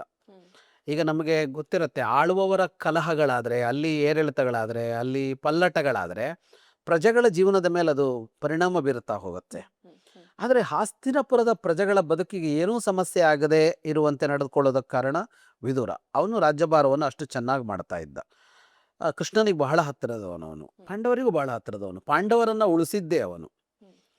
ಯಾವ್ಯಾವ ಹೊತ್ತಿನಲ್ಲಿ ದುರ್ಯೋಧನ ಅವರು ತಂತ್ರಗಳನ್ನು ನೋಡ್ತಾ ಇದ್ರೋ ಎಲ್ಲ ಸಂದರ್ಭದಲ್ಲೂ ಮೊದಲೇ ಅದನ್ನು ತಿಳಿದುಕೊಂಡು ಅದಕ್ಕೆ ಏನು ಮಾಡಬೇಕು ಅದನ್ನು ಮಾಡಿದವನು ಅವನು. ಆದರೆ ಅದನ್ನು ಎಲ್ಲೂ ಹೇಳದೆ, ಯಾಕೆಂದರೆ ಅದನ್ನು ಹೇಳಿದರೆ ಅಲ್ಲೇ ಕ್ಲಾಶ್ ಶುರುವಾಗ್ತಾ ಇತ್ತು. ಎರಡು ಗುಂಪುಗಳು ಶುರುವಾಗ್ತಾ ಇತ್ತು. ಅರಮನೆ ಒಡಿತಾ ಇತ್ತು, ಪ್ರಜೆಗಳು ಒಡಿತಾ ಇದ್ದರು. ಅರಮನೆ ಅಧಿಕಾರಿಗಳಲ್ಲಿ ಎರಡು ವಿಭಾಗ ಆಗ್ತಾ ಇತ್ತು. ಅದೇನೂ ಆಗದೇ ಇದ್ದಂತೆ ಕಾಪಾಡಿಕೊಂಡು ಬಂದವನು ವಿದುರ. ಮತ್ತು ನಿರಂತರವಾಗಿ ಧೃತರಾಷ್ಟ್ರನಿಗೆ ಒಳ್ಳೇದು ಯಾವುದು ಅಂತ ಹೇಳ್ತಾ ಬಂದವನು ವಿದುರ. ಹಾಗೆ ಅವನು ಹೇಗೆ ಕಾಣ್ತಾನೆ ಅಂದರೆ, ನಮ್ಮೊಳಗಿನ ಒಂದು ವಿವೇಕದ ಥರ ಕಾಣಿಸ್ತಾನವನು. ಅಂದರೆ ನಾವು ಮಾಡ್ತಾ ಇರುವಾಗ ನಾವು ನಮ್ಮ ಆಸೆಗಳ ಹಿಂದೆ ಓಡ್ತಾ ಇರ್ತೀವಿ. ನಮಗೂ ಗೊತ್ತಿರುತ್ತೆ ಇದು ಸರಿಯಲ್ಲ ನಾನು ಮಾಡ್ತಾ ಇರೋದು ಅಂತ. ಒಂದು ವಿವೇಕ ಜಾಗೃತ ಆಗಿರುತ್ತೆ. ಆದರೆ ಆ ವಿವೇಕಕ್ಕೆ ಕೊಟ್ಟುಕೊಂಡ್ರೆ ನಾವು ತಪ್ಪು ಮಾಡೋಲ್ಲ. ಎಷ್ಟೋ ಸಲ ವಿವೇಕ ಹೇಳಿದ್ ಕೇಳ್ತೀವಿ, ನಾವು ವಾಪಸ್ ಬರ್ತೀವಿ, ಬೇಡ ಇದು ಸರಿಯಲ್ಲ ಅಂತ. ಕೆಲವು ಸಲ ಕೇಳಲ್ವಲ್ಲ. ಹಾಗೆ ನಮ್ಮೊಳಗೆ ಇರುವ ಒಂದು ವಿವೇಕದ ಥರ ಹಸ್ತಿನಾಪುರದಲ್ಲಿ ವಿದುರ ಕಾಣಿಸ್ತಾನೆ. ಹಾಗಾಗಿ ಮಹಾಭಾರತದ ಉತ್ಕೃಷ್ಟವಾದ ಪಾತ್ರ ಯಾರು, ವ್ಯಕ್ತಿ ಯಾರು ಅಂದರೆ ಅದು ವಿದುರ. ಮಹಾಭಾರತದ ಆಶಯ ಏನಿದೆಯೋ ಅದನ್ನು ಬಿಂಬಿಸೋದು ಯಾರು ಅಂದರೆ ಅದು ವಿದುರ. ಅಶ್ವತ್ಥಾಮ ತಪ್ಪು ಮಾಡಿದ್ದು ಎಲ್ಲಿ? ಹಾಗೆ ಅಶ್ವತ್ಥಾಮ ಇವತ್ತಿಗೂ ಕಲ್ಕಿ ಅವತಾರಕ್ಕಾಗಿ ಕಾಯ್ತಿದ್ದಾರೆ ಅಂತೆಲ್ಲ ಹೇಳ್ತಾರಲ್ಲ, ಇದು ನಿಜವಾಗ್ಲೂನಾ ಅಂತ? ಅಶ್ವತ್ಥಾಮ ಚಿರಂಜೀವಿ ಅಂತ ಇರೋದು. ಚಿರಂಜೀವಿ ಅಂದರೆ ಸಾವಿಲ್ಲದವನು ಅಂತ ಅಲ್ಲ, ಬಹಳ ಕಾಲ ಬದುಕುವವನು ಅಂತ. ಎಷ್ಟು ಕಾಲ ಅಂತ ಗೊತ್ತಿಲ್ಲ ಚಿರಂಜೀವಿ ಅಂತ ಅನ್ನೋದಕ್ಕೆ. ಆದರೆ ನಂಬಿಕೆಯಂತೆ ಅಶ್ವತ್ಥಾಮ ಈಗಲೂ ಬದುಕಿದ್ದಾನೆ ಅಂತಲೇ. ಕಲ್ಕಿ ಅವತಾರಕ್ಕೆ ಕಾಯ್ತಾ ಇದ್ದಾನೆ ಅನ್ನೋದೆಲ್ಲ ಬೇರೆ ಮಾತುಗಳು. ಒಟ್ಟು ಅವನು ಬದುಕಿದಾನೆ ಅನ್ನುವ ಅಂಶ ಇದೆ. ಅಶ್ವತ್ಥಾಮನು ಕೂಡ ಬಹಳ ಅಪರೂಪದ ವ್ಯಕ್ತಿತ್ವದವನೇ, ಮಹಾವೀರ. ಅವನು ಮೇಧಾವಿ, ಬಹಳ ಚೆನ್ನಾಗಿ ಓದಿಕೊಂಡವನು. ಆದರೆ ಅವನು ದುರ್ಯೋಧನನ ಜೊತೆಗೆ ಇದ್ದವನು. ದುರ್ಯೋಧನ ಬಹಳ ಬುದ್ಧಿವಂತ. ಬಹಳ ಮೊದಲಿನಿಂದ ಅಶ್ವತ್ಥಾಮನ್ನ ಅವನು ತನ್ನ ಗುಂಪಿನಲ್ಲಿ ಸೇರಿಸ್ಕೊಂಡಿದ್ದ. ಈಗ ದ್ರೋಣರು, ಕೃಪರು ಇವರೆಲ್ಲ ದುರ್ಯೋಧನನ ಪಕ್ಷದಲ್ಲಿರೋದಕ್ಕೆ ಒಂದು ಮುಖ್ಯ ಕಾರಣ ಅಶ್ವತ್ಥಾಮ ಕೂಡ. ಹಾಗಂತ ಅಶ್ವತ್ಥಾಮ ಪಾಂಡವ ದ್ವೇಷಿ ಅಲ್ಲ. ಮತ್ತು ದುರ್ಯೋಧನ ಕಡೆಯವರು ತಪ್ಪು ಮಾಡಿದ್ದಾರೆ, ಪಾಂಡವರದ್ದು ಸರಿ ಇದೆ ಅನ್ನೋದು ಅವನಿಗೆ ಗೊತ್ತಿತ್ತು. ಬಹಳ ಕಡಿಮೆ ತಪ್ಪು ಮಾಡಿದವನು ಅಶ್ವತ್ಥಾಮ. ಆದರೆ ಬದುಕೇ ಹಾಗೆ, ಕೆಲವು ಘಟನೆಗಳು ಯಾವುದೇ ವ್ಯಕ್ತಿಯನ್ನು ಬದಲಿಸಿ ಬಿಡತ್ತೆ, ಅವನಿಂದ ಬಹಳ ದೊಡ್ಡ ದೊಡ್ಡ ತಪ್ಪುಗಳನ್ನು ಮಾಡಿಸಿಬಿಡತ್ತೆ. ಅದಕ್ಕೆ ಉದಾಹರಣೆ ಅಶ್ವತ್ಥಾಮ. ಅಶ್ವತ್ಥಾಮ ದುರ್ಯೋಧನನ ಪರವಾಗಿದ್ದ ಅನ್ನೋದು ಹೊರತುಪಡಿಸಿ ಅವನಲ್ಲಿ ಯಾವುದೇ ಕೆಟ್ಟದ್ದು ಏನೂ ಕಾಣಿಸ್ಕೊಳ್ಳೋದಿಲ್ಲ ಅವನ ಇಡೀ ಬದುಕಿನಲ್ಲಿ. ಆದರೆ 18 ದಿನದ ಯುದ್ಧ ಮುಗಿದ ಮೇಲೆ ಅವನು ರಾತ್ರಿ ಬಹಳ ದೊಡ್ಡ ತಪ್ಪು ಮಾಡ್ತಾನೆ. ಯುದ್ಧ ಮುಗಿದಿದೆ, ಅಧಿಕೃತವಾಗಿ ಮುಗಿದಿದೆ. ಮುಗಿದ ಮೇಲೆ ರಾತ್ರಿ ಮಲಗಿದವರ ಮೇಲೆ ಆಕ್ರಮಣ ಮಾಡಿ ಕೊಲ್ತಾನೆ. ಅದರಲ್ಲಿ ದ್ರೌಪದಿ 5 ಜನ ಮಕ್ಕಳನ್ನು ಕೊಲ್ತಾನೆ, ದುಷ್ಟದ್ಯುಮ್ನನ್ ಕೊಲ್ತಾನೆ, ಶಿಖಂಡಿಯನ್ನು ಕೊಲ್ತಾನೆ, ಪಾಂಚಾಲರನ್ನೆಲ್ಲ ಕೊಲ್ತಾನೆ. ಯಾರೆಲ್ಲ ಉಳ್ಕೊಂಡಿದ್ರೋ ಪಾಂಡವರ ಪಕ್ಷದಲ್ಲಿ ಅವರೆಲ್ಲರನ್ನೂ ಕೊಲ್ತಾನೆ. ಅದು ಅಶ್ವತ್ಥಾಮ ಮಾಡಿದ ಬಹಳ ದೊಡ್ಡ ತಪ್ಪು. ಈ ತಪ್ಪು ಕೂಡ ನಮಗೆ ಪಾಠವೇ. ಅದು ಏನಂದರೆ, ಘಟನೆಗಳು ನಮ್ಮನ್ನು ಬದಲಾಯಿಸ್ತವೆ. ನಾವು ಯಾವಾಗಲೂ ಘಟನೆಗಳನ್ನು ಸೃಷ್ಟಿ ಮಾಡೋದಿಲ್ಲ, ನಾವು ಘಟನೆಗಳನ್ನು ಅನುಸರಿಸ್ತಾ ಹೋಗ್ತೀವಿ. ಬದುಕಿನಲ್ಲಿ ಘಟನೆಗಳನ್ನು ಅನುಸರಿಸಬಾರ್ದು, ಘಟನೆಗಳನ್ನು ಸೃಷ್ಟಿ ಮಾಡಬೇಕು, ಸನ್ನಿವೇಶಗಳನ್ನು ಸೃಷ್ಟಿ ಮಾಡಬೇಕು. ಆದರೆ ನಮ್ಮದು ಹೇಗಿರುತ್ತೆ ಅಂದರೆ, ಒಂದು ಘಟನೆ ನಡೆಯುತ್ತೆ ನಮ್ಮ ಬದುಕಿನಲ್ಲಿ, ಅದರ ಮುಂದಿನ ಘಟನೆ ಆ ಘಟನೆಯನ್ನು ಆಧರಿಸಿಕೊಂಡಿರುತ್ತೆ. ಆ ಘಟನೆಗೆ ಪ್ರತಿಕ್ರಿಯೆಯಾಗಿ ಏನೋ ಒಂದು ಮಾಡ್ತೀವಿ, ಅದು ಇನ್ನೊಂದು ಘಟನೆ ಆಗುತ್ತೆ. ಆ ಘಟನೆಯನ್ನು ಮತ್ತೆ ಅದರ ಪ್ರತಿಕ್ರಿಯೆಯಾಗಿ ಇನ್ನೊಂದು ಮಾಡ್ತೀವಿ, ಅದು ಅದರ ಮುಂದುವರಿಕೆ ಆಗುತ್ತೆ. ನಮ್ಮೆಲ್ಲರ ಬದುಕಿನಲ್ಲಿ ನಾವು ಸನ್ನಿವೇಶದ ಕೈಗೊಂಬೆಗಳು. ಹಾಗಂದ್ರೆ ಏನು ಅಂತ ಕೇಳಿದರೆ, ಯಾವುದೋ ಒಂದು ಸನ್ನಿವೇಶ ಹುಟ್ಟಿಸುವ ಮತ್ತೊಂದು ಸನ್ನಿವೇಶಕ್ಕೆ ನಾವು ನಮ್ಮನ್ನು ಕೊಟ್ಕೊಂಡು ಹೋಗ್ತಾ ಇರ್ತೀವಿ. ಆದರೆ ಹೇಗಿರಬೇಕು ಅಂದರೆ, ಒಂದು ಸನ್ನಿವೇಶ ನಡೀತಲ್ಲ, ಅದನ್ನಲ್ಲಿ ಕ್ಲೋಸ್ ಮಾಡಬೇಕು. ಎರಡನೇ ಸನ್ನಿವೇಶವನ್ನು ನಾವೇ ಸೃಷ್ಟಿಸಬೇಕು, ಮೂರನೇ ಸನ್ನಿವೇಶವನ್ನು ನಾವೇ ಸೃಷ್ಟಿಸಬೇಕು. ಕೆಲವು ಸನ್ನಿವೇಶಗಳನ್ನು ಸೃಷ್ಟಿಸೋದಕ್ಕಾಗೋಲ್ಲ, ಆದರೆ ಎಲ್ಲಿ ಸಾಧ್ಯವೋ ಅಲ್ಲೆಲ್ಲ ಸೃಷ್ಟಿಸಬೇಕು. ಅಶ್ವತ್ಥಾಮ ಹೇಗೆ ಅಂದರೆ, ಹಾಗೆ ಆಗಲಿಲ್ಲ. ಅವನು ಸನ್ನಿವೇಶಕ್ಕೆ ತನ್ನನ್ನು ಕೊಟ್ಕೊಂಡ. ಅವನಿಗೇನಾಯ್ತು, ಅವನ ತಂದೆಯನ್ನು ಕೊಂದಿದ್ದ ಧೃಷ್ಟದ್ಯುಮ್ನ. ಅದು ಕೊಂದಿದ್ದು ಸರಿಯಾದ ವಿಧಾನದಲ್ಲಾಗಿರಲಿಲ್ಲ. ಅವನು ಶಸ್ತ್ರತ್ಯಾಗ ಮಾಡಿದ ಮೇಲೆ ದ್ರೋಣರು ಇವನು ಹೋಗಿ ಕೊಂದಿದ್ದ. ಆ ಸಿಟ್ಟಿತ್ತು, ಧೃಷ್ಟದ್ಯುಮ್ನನ್ನು ಕೊಲ್ಲೋದಕ್ಕೆ ಅಂತ 18 ದಿನ ಪ್ರಯತ್ನ ಪಟ್ಟಿದ್ದ, ಆಗಿರಲಿಲ್ಲ. ಯುದ್ಧ ಮುಗಿದೋಗಿದೆ, ತನ್ನ ಕಡೆಯವರೆಲ್ಲರೂ ಸತ್ತಿದ್ದಾರೆ, ಕಣ್ಣೆದುರಿಗೆ ದುರಂತ ನಡೆದಿದೆ. ಅಂದರೆ ದುರ್ಯೋಧನನೂ ಸೇರಿ ಎಲ್ಲ ಸತ್ತಿದ್ದಾರೆ. ಆ ನೋವು, ತಂದೆಯನ್ನು ಕೊಂದ ಅನ್ಯಾಯವಾಗಿ ಧೃಷ್ಟದ್ಯುಮ್ನ ಅನ್ನುವ ನೋವು, ಆ ಧೃಷ್ಟದ್ಯುಮ್ನ ಇನ್ನೂ ಬದುಕಿದಾನೆ ಅನ್ನುವ ನೋವು ಎಲ್ಲ ಸೇರಿಕೊಂಡು ಒಬ್ಬ ವಿವೇಕಿಯಾದ ಅಶ್ವತ್ಥಾಮನನ್ನು ಕೂಡ ತಪ್ಪು ಮಾಡುವಂತೆ ಪ್ರೇರೇಪಿಸ್ತು ಅಂತ. ಒಬ್ಬ ಅಪರಾಧಿ ಯಾಕೆ ತಪ್ಪು ಮಾಡ್ತಾನೆ, ಯಾಕೆ ಅಪರಾಧ ಮಾಡ್ತಾನೆ ಅನ್ನೋದಕ್ಕೆ ಒಂದು ಸೈಕಲಾಜಿಕಲ್ ಆದ ಒಂದು ವಿಶ್ಲೇಷಣೆಯನ್ನು ಮಾಡಬೇಕು ಅಂತ ಹೇಳ್ತಾರಲ್ಲ, ಆ ದೃಷ್ಟಿಕೋನದಲ್ಲಿ ನೋಡಿದಾಗ ಅಶ್ವತ್ಥಾಮ ಹಾಗೆ ಮಾಡಿದ್ದು. ಅಂದರೆ ಘಟನೆಯೊಂದರಿಂದ ಪ್ರೇರೇಪಿತನಾಗಿ ಮಾಡಿದಂತಹ ದುಷ್ಟ ಕಾರ್ಯ ಅದು ಅಶ್ವತ್ಥಾಮನದ್ದು. ಅದನ್ನು ಹೊರತುಪಡಿಸಿದರೆ ಒಬ್ಬ ಒಳ್ಳೆಯ ವ್ಯಕ್ತಿಯೇ ಅವನು. ಪಾಂಡವರ ಮಕ್ಕಳುಗಳ ಬಗ್ಗೆ ನೋಡುವಾಗ ಎಷ್ಟೊಂದು ಪಾತ್ರಗಳನ್ನ ನಾವು ಕೇಳ್ತೀವಿ. ಅಂದ್ರೆ ಈಗ ಬರ್ಬರೀಕ, ಘಟುಶ್ಯಾಮ್ ಆಗಿ ಈಗಲೂ ಇದ್ದಾರೆ, ಅಂದ್ರೆ ಒಂದು ದೇವಸ್ಥಾನ ಕೂಡ ಇದೆ ಅವರಿಗೆ ಅಂತ, ಅಥವಾ ಇರವನ್ ಅಂತ ಒಂದು ಪಾತ್ರ ಬರುತ್ತೆ. ಇದೆಲ್ಲ ನಿಜವಾಗ್ಲೂ ಮೂಲ ಮಹಾಭಾರತದಲ್ಲಿ ಇದೆಯಾ? ಬರ್ಬರೀಕ ಅಂತ ಒಬ್ಬ ಇಲ್ಲ. ಹಾ, ಘಟೋತ್ಕಚನಿಗೆ ಒಬ್ಬ ಮಗ ಇದ್ದ, ಅವನು ಯುದ್ಧದ 18 ದಿನದ ಯುದ್ಧದಲ್ಲೇ ಸಾಯ್ತಾನೆ. ಪಾಂಡವರ ಮಕ್ಕಳು ಅಂತ ಅಂದರೆ, ದ್ರೌಪದಿಗೆ 5 ಜನ ಮಕ್ಕಳಿದ್ರು. ಅಂದರೆ ಒಬ್ಬೊಬ್ಬರಲ್ಲಿ ಒಬ್ಬೊಬ್ಬ ಮಕ್ಕಳು, ಪ್ರತಿವಿಂಧ್ಯ, ಶ್ರುತಸೋಮ, ಶ್ರುತಕೀರ್ತಿ, ಶತಾನೀಕ, ಶ್ರುತಸೇನ ಅಂತ 5 ಜನ. ಅಂದರೆ ಯುಧಿಷ್ಠಿರ, ಭೀಮ, ನಕುಲ, ಅರ್ಜುನ, ಸಹದೇವ, 5 ಜನಕ್ಕೆ 5 ಮಕ್ಕಳು. ಅಭಿಮನ್ಯು ಅರ್ಜುನ ಮತ್ತು ಸುಭದ್ರೆಯರ ಮಗ. ಇರಾವಂತ ಅರ್ಜುನ ಮತ್ತು ಉಲೂಪಿಯ ಮಗ. ಬಭ್ರುವಾಹನ ಅರ್ಜುನ ಮತ್ತು ಚಿತ್ರಾಂಗದೆಯ ಮಗ. ಘಟೋತ್ಕಚ ಭೀಮ ಮತ್ತು ಹಿಡಿಂಬೆಯ ಮಗ. ಇಷ್ಟು ಜನ ಮಕ್ಕಳು. ಅಂದರೆ ದ್ರೌಪದಿಗೆ 5 ಜನ, ಸುಭದ್ರೆಗೊಬ್ಬ 6, ಉಲೂಪಿಗೊಬ್ಬ 7, ಚಿತ್ರಾಂಗದಗೊಬ್ಬ 8, ಹಿಡಿಂಬೆಗೊಬ್ಬ 9 ಜನ ಮಾತ್ರ ಪಾಂಡವರ ಮಕ್ಕಳು. 9 ಜನರು ಅಲ್ಲಿ ಬಭ್ರುವಾಹನನ್ನ ಹೊರತುಪಡಿಸಿ ಮತ್ತೆ 8 ಜನ ಆ ಯುದ್ಧದಲ್ಲಿ ಸಾಯ್ತಾರೆ. 18 ದಿನದ ಒಳಗೆ ಅಷ್ಟು ಜನ, 5 ಜನ ಅದರಲ್ಲಿ ಸಾಯ್ತಾರೆ. ಬಭ್ರುವಾಹನ ಉಳ್ಕೊಳ್ತಾನೆ. ಬಭ್ರುವಾಹನ ಮುಂದೂ ಉಳ್ಕೊಳ್ತಾನೆ. ಮಹಾಭಾರತದ ಮುಂದೆ ಬಭ್ರುವಾಹನ ಉಳ್ಕೊಂಡೇ ಇರ್ತಾನೆ. ಆದರೆ ಬಬ್ರುವಾಹನ ಇವರ ವಂಶದ ಉತ್ತರಾಧಿಕಾರಿಯಾಗಿ ಬರೋದಿಲ್ಲ. ಅರ್ಜುನ ಚಿತ್ರಾಂಗದೆಯನ್ನು ಮದುವೆಯಾಗುವಾಗ ಅವಳ ತಂದೆ ಒಂದು ನಿಯಮ ಹಾಕಿರ್ತಾನೆ. ಹಾಗೊಂದು ಪದ್ಧತಿ ಇತ್ತು ಅಲ್ಲಿ. ಏನಂದರೆ, ಈಗ ಒಬ್ಬನಿಗೆ ಗಂಡು ಮಕ್ಕಳಿಲ್ಲದೇ ಇದ್ದರೆ ಮಗಳನ್ನೇ ತನ್ನ ಉತ್ತರಾಧಿಕಾರಿ ಅಂತ ಮಾಡಿ ಅವಳ ಹೊಟ್ಟೆಯಲ್ಲಿ ಹುಟ್ಟುವ ಮಗ ಆ ವಂಶದ ಉತ್ತರಾಧಿಕಾರಿ ಆಗ್ತಿದ್ದ. ಈಗ ರಾಜ್ಯ ಅಲ್ವಾ ಅದು. ಈಗ ರಾಜ್ಯಕ್ಕೆ ಮುಂದೆ ಆಳುವವರು ಯಾರು, ಅದು ಇನ್ಯಾವುದೋ ರಾಜ್ಯಕ್ಕೆ ಸೇರಿಸ್ತಾ ಇರಲಿಲ್ಲ. ಒಬ್ಬಳೆ ಮಗಳು ಅವನಿಗೆ ಚಿತ್ರಾಂಗದೆ, ಆಗ ಅವಳೇ ಉತ್ತರಾಧಿಕಾರಿ ಆಗ್ತಾಳೆ. ಅವಳ ನಂತರ ಯಾರು ಅಂದರೆ ಅವಳಿಗೆ ಹುಟ್ಟ ಮಗುವೇ ಆಗಬೇಕಲ್ಲ. ಹಾಗಾಗಿ ಅವನು ಅರ್ಜುನನಿಗೆ ನಿಯಮ ಹಾಕಿದ್ದ, ಇವನು ಇಲ್ಲಿ ಉತ್ತರಾಧಿಕಾರಿಯಾಗಿ ಮುಂದುವರಿತಾನೆ ಅಂತ. ಹಾಗೆ ಬಬ್ರುವಾಹನ ಅವನ ವಂಶ ಆ ಕಡೆ ಮುಂದುವರಿಯಿತು. ಉಳಿದಂತೆ ಇಲ್ಲಿ ಘಟೋತ್ಕಚನ ಮಗ ಯುದ್ಧದಲ್ಲಿ ಸತ್ತ, ಆ ವಂಶ ಮುಂದುವರೆದ ಬಗ್ಗೆ ಮಹಾಭಾರತದಲ್ಲಿ ಉಲ್ಲೇಖ ಇಲ್ಲ. ದ್ರೌಪದಿ 5 ಜನ ಮಕ್ಕಳಿಗೆ ಮದುವೆ ಆಗಿತ್ತ ಅಂತಲೂ ಗೊತ್ತಿಲ್ಲ, ಅವರ ಸಂತಾನ ಮುಂದುವರೆದ್ರ ಬಗ್ಗೆಯೂ ಇಲ್ಲ. ಇರಾವಂತನ ಮಕ್ಕಳು ಮುಂದುವರೆದ ಬಗ್ಗೆ ಕೂಡ ಇಲ್ಲ, ಅವನು ನಾಗಕುಲದವನು. ಇನ್ನು ಉಳಿದಿದ್ಯಾರು ಅಂದರೆ ಅಭಿಮನ್ಯುವಿಗೆ ವಿವಾಹವಾಗಿತ್ತು ಉತ್ತರೆ ಜೊತೆಗೆ. ಅಭಿಮನ್ಯು ಸಾಯುವಾಗ ಉತ್ತರೆ ಗರ್ಭಿಣಿಯಾಗಿದ್ಲು. ಅವಳ ಮಗನೇ ಪರೀಕ್ಷಿತನ ಮಗ ಜನಮೇಜಯ. ಅದು ಹಾಗೆ ಮುಂದುವರಿಯಿತು. ಅದು ಬಿಟ್ಟರೆ ಪಾಂಡವರ ಮಕ್ಕಳಲ್ಲಿ ಒಂದು ಅಭಿಮನ್ಯುವಿನ ಸಂತಾನ ಮುಂದುವರೆದಿದ್ದು, ಇನ್ನೊಂದು ಬಬ್ರುವಾಹನನ ಸಂತಾನ ಮುಂದುವರೆದಿದ್ದು. ಅದರ ಉಲ್ಲೇಖ ಸಿಗೋದಿಲ್ಲ. ಇದಿಷ್ಟು ಅವರ ವಂಶವೃಕ್ಷ.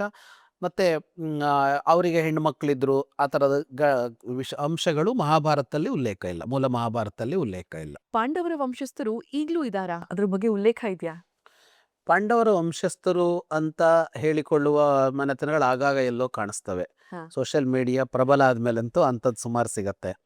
ಈಗ ರಾಮನ ವಂಶಸ್ಥರು, ನಾವು ಲವನ ವಂಶಸ್ಥರು, ಕುಶನ ವಂಶಸ್ಥರು ಅಂತ ಹೇಳಿಕೊಳ್ಳೋ ತರಹ ಅವ್ರು ಇಲ್ಲ ಅಂತ ಹೇಳೋಕೆ ಸಾಧ್ಯವೇ ಇಲ್ಲ. ಯಾಕೆ ಅಂದರೆ ಅವರಿಗೆ ಮಕ್ಕಳು ಹಾಗೆ ಮುಂದುವರೆದಿರಲೇಬೇಕು. ಅವರ ಹತ್ರ ರಾಜ್ಯ ಇದೆಯಾ ಇಲ್ವಾ ಅನ್ನೋದು ಬೇರೆ. ಯಾವ ಕಾಲದಲ್ಲೂ ರಾಜ್ಯ ಹೋಗಿರಬಹುದು. ಈಗ ನಮ್ಮಲ್ಲಿ ನಾವು ನಮ್ಮ ಇತಿಹಾಸಗಳನ್ನು ನೋಡಿದರೆ ರಾಜಮನೆತನಗಳು ಇನ್ನೊಂದು ರಾಜಮನೆತನಗಳ ಅಧಿಕಾರವನ್ನು ಕಿತ್ತುಕೊಂಡು ಅವರು ಅದನ್ನು ತಮಗೆ ಸೇರಿಸ್ಕೊಳ್ಳೋದು, ಅಥವಾ ರಾಜರೇ ಅಲ್ಲದೇ ಇದ್ದವರು ಹುಟ್ಟಿ ಬಂದ ರಾಜರಾಗೋದು ಅನ್ನೋದೆಲ್ಲ ಬೇಕಷ್ಟು ನಡೆದಿದೆ. ಆಗ ರಾಜಮನೆತನದವರ ಅವ್ರ ವಂಶದವ್ರು ಇದ್ದೇ ಇರ್ತಾರೆ, ಅವರೆಲ್ಲ ಸಾಮಾನ್ಯರಾಗಿ ಆಮೇಲೆ ಬದುಕೊಂಡು ಹೋಗಿರ್ತಾರೆ. ಹಾಗಾಗಿ ಅವರ ವಂಶಸ್ಥರು ಇಲ್ಲದೆ ಇರೋದಕ್ಕೆ ಸಾಧ್ಯ ಇಲ್ಲ. ಗುರುತಿಸ್ಕೊಂಡವರೇ ಹೌದಾ ಅಂತ ಹೇಳೋದಕ್ಕೆ ಅವ್ರು ಹೇಳಿದ್ ನಾವು ಒಪ್ಪಬೇಕು ಬಿಟ್ಟರೆ ಅದಕ್ಕೆ ಬೇರೆ ದಾರಿಗಳಿಲ್ಲ. ಹಾಗಾಗಿ ಪ್ರಾಚೀನವಾದ ರಾಜಮನೆತನಗಳೇನಿದ್ವೋ ಅದೆಲ್ಲದರ ಉತ್ತರಾಧಿಕಾರಿತ್ವವನ್ನು ಉತ್ತರ ಭಾರತದ ಹಲವು ರಾಜಮನೆತನಗಳು ಗುರುತಿಸ್ಕೊಳ್ತವೆ. ಯಾವ್ಯಾವುದು ನಮ್ಮ ಪುರಾಣ ಇತಿಹಾಸಗಳಲ್ಲಿ ಉಲ್ಲೇಖ ಇದೆಯಾ ಆ ರಾಜಮನೆತನದವ್ರು ನಾವು ಅಂತ ಅವರೆಲ್ಲರೂ ಹೇಳ್ಕೊಳ್ತಾರೆ, ಮುಂದೆ ಇತಿಹಾಸದಲ್ಲಿ ಆಳದವರಿಂದ ಹಿಡಿದು. ನಿರಾಕರಿಸೋದಕ್ಕೆ ನಮ್ಮ ಹತ್ರ ಸಾಕ್ಷಿಗಳಿರೋದಿಲ್ಲ, ಹಾಗಾಗಿ ಒಪ್ಕೋಬೇಕಾಗತ್ತೆ ಅಂತ ಅನ್ಸುತ್ತೆ. ಈಗ ಪಾಂಡವರೆಲ್ಲ ಧರ್ಮನಿಷ್ಠರಾಗಿದ್ರು. ಮುಂದೆ ಅವರು ರಾಜ್ಯ ಪಡೆದು ಆಳ್ವಿಕೆ ಕೂಡ ಮಾಡ್ತಾರೆ. ಅದಾದ್ಮೇಲಿಂದ ಅವರು ಸ್ವರ್ಗಕ್ಕೆ ಅಂತ ಹೊರಟಾಗ ನಮಗೆಲ್ಲ ತಿಳಿದಿರುವಂತ ಕಥೆಯಲ್ಲಿ ಧರ್ಮರಾಜನಿಗೆ ಮಾತ್ರ ಸ್ವರ್ಗ ಪ್ರಾಪ್ತಿಯಾಗತ್ತೆ, ಬಾಕಿ ಎಲ್ಲರೂ ನರಕಕ್ಕೆ ಹೋಗ್ತಾರೆ ಅಂತ. ಇದು ಯಾಕೆ? ಅವರೆಲ್ಲ ಧರ್ಮ ಪಾಲನೆ ಮಾಡಿದ್ರೂ ಸ್ವರ್ಗ ಯಾಕೆ ಸಿಗೋದಿಲ್ಲ ಅಂತ? ಪಾಂಡವರಿಗೆ ಸ್ವರ್ಗ ಸಿಗಲಿಲ್ಲ ಅನ್ನೋದು ತಪ್ಪು ಕಲ್ಪನೆ, ಹೊರಗಡೆ ಬೆಳೆದಿರೋ ಕಥೆ. ಪ್ರತಿ ಮನುಷ್ಯ ಏನು ಮಾಡ್ತಾನೋ ಪ್ರತಿ ಕ್ರಿಯೆಯು ಒಂದ ಪಾಪ ಆಗಿರುತ್ತೆ, ಪುಣ್ಯ ಆಗಿರುತ್ತೆ, ಏನೋ ಒಂದು ಆಗುತ್ತೆ. ಅದರಲ್ಲಿ ಮನುಷ್ಯ ಏನು ಮಾಡಿದ್ರು, ಯಾವ ಕ್ರಿಯೆ ಏನು ಮಾಡಿದ್ರು ಅದರಲ್ಲಿ ಅದು ಪಾಪವೋ ಪುಣ್ಯವೋ ಒಂದಾಗಿರುತ್ತೆ. ಹಾಗಾಗಿ ನಾವು ನಮ್ಮ ಬದುಕಿನಲ್ಲಿ ಕೋಟ್ಯಂತರ ಕ್ರಿಯೆಗಳನ್ನು ಮಾಡ್ತೀವಿ. ನಾವು ಒಂದು ಉಸಿರಾಡೋದು ಕೂಡ ಒಂದು ಕ್ರಿಯೆ. ಕೋಟ್ಯಂತರ ಕ್ರಿಯೆಗಳು ಮಾಡ್ತೀವಲ್ಲ, ಇದೆಲ್ಲ ಸೇರಿ ನಮ್ಮಲ್ಲಿ ಒಂದು ಕೋಟ್ಯಂತರ ಪಾಪ, ಕೋಟ್ಯಂತರ ಪುಣ್ಯಗಳಾಗಿರ್ತವೆ. ಪಾಪ ಪುಣ್ಯ ಎರಡೂ ಇರುತ್ತೆ ಪ್ರತಿ ಮನುಷ್ಯನ ಬದುಕಿನಲ್ಲಿ. ಈ ಎರಡನ್ನು ನಾವು ಆಮೇಲೆ ಅನುಭವಿಸಬೇಕಾಗತ್ತೆ. ಪುಣ್ಯಕ್ಕೆ ಪುಣ್ಯ ಲೋಕಗಳು, ಸ್ವರ್ಗ ಮೊದಲಾದವು. ಪಾಪಕ್ಕೆ ಪಾಪಲೋಕ ಅಂದರೆ ನರಕಕ್ಕೆ ಹೋಗೋದು ಅಂತ. ಇದರಲ್ಲಿ ಒಂದು ಕ್ರಮ ಹೇಗಿದೆ ಅಂತ ಅಂದರೆ, ಯಾವುದು ಕಡಿಮೆ ಇರುತ್ತೋ ಅದನ್ನು ಮೊದಲು ಅನುಭವಿಸೋದು ಅಂತ ಒಂದು ಕ್ರಮ ಇಟ್ಕೊಂಡಿದ್ದಾರೆ. ಪಾಪ ಕಡಿಮೆ ಇದ್ದರೆ ಪಾಪವನ್ನು ಮೊದಲು ಅನುಭವಿಸಿ ಮುಗಿಸಿ ಆಮೇಲೆ ಪುಣ್ಯ ಅನುಭವಿಸೋದು.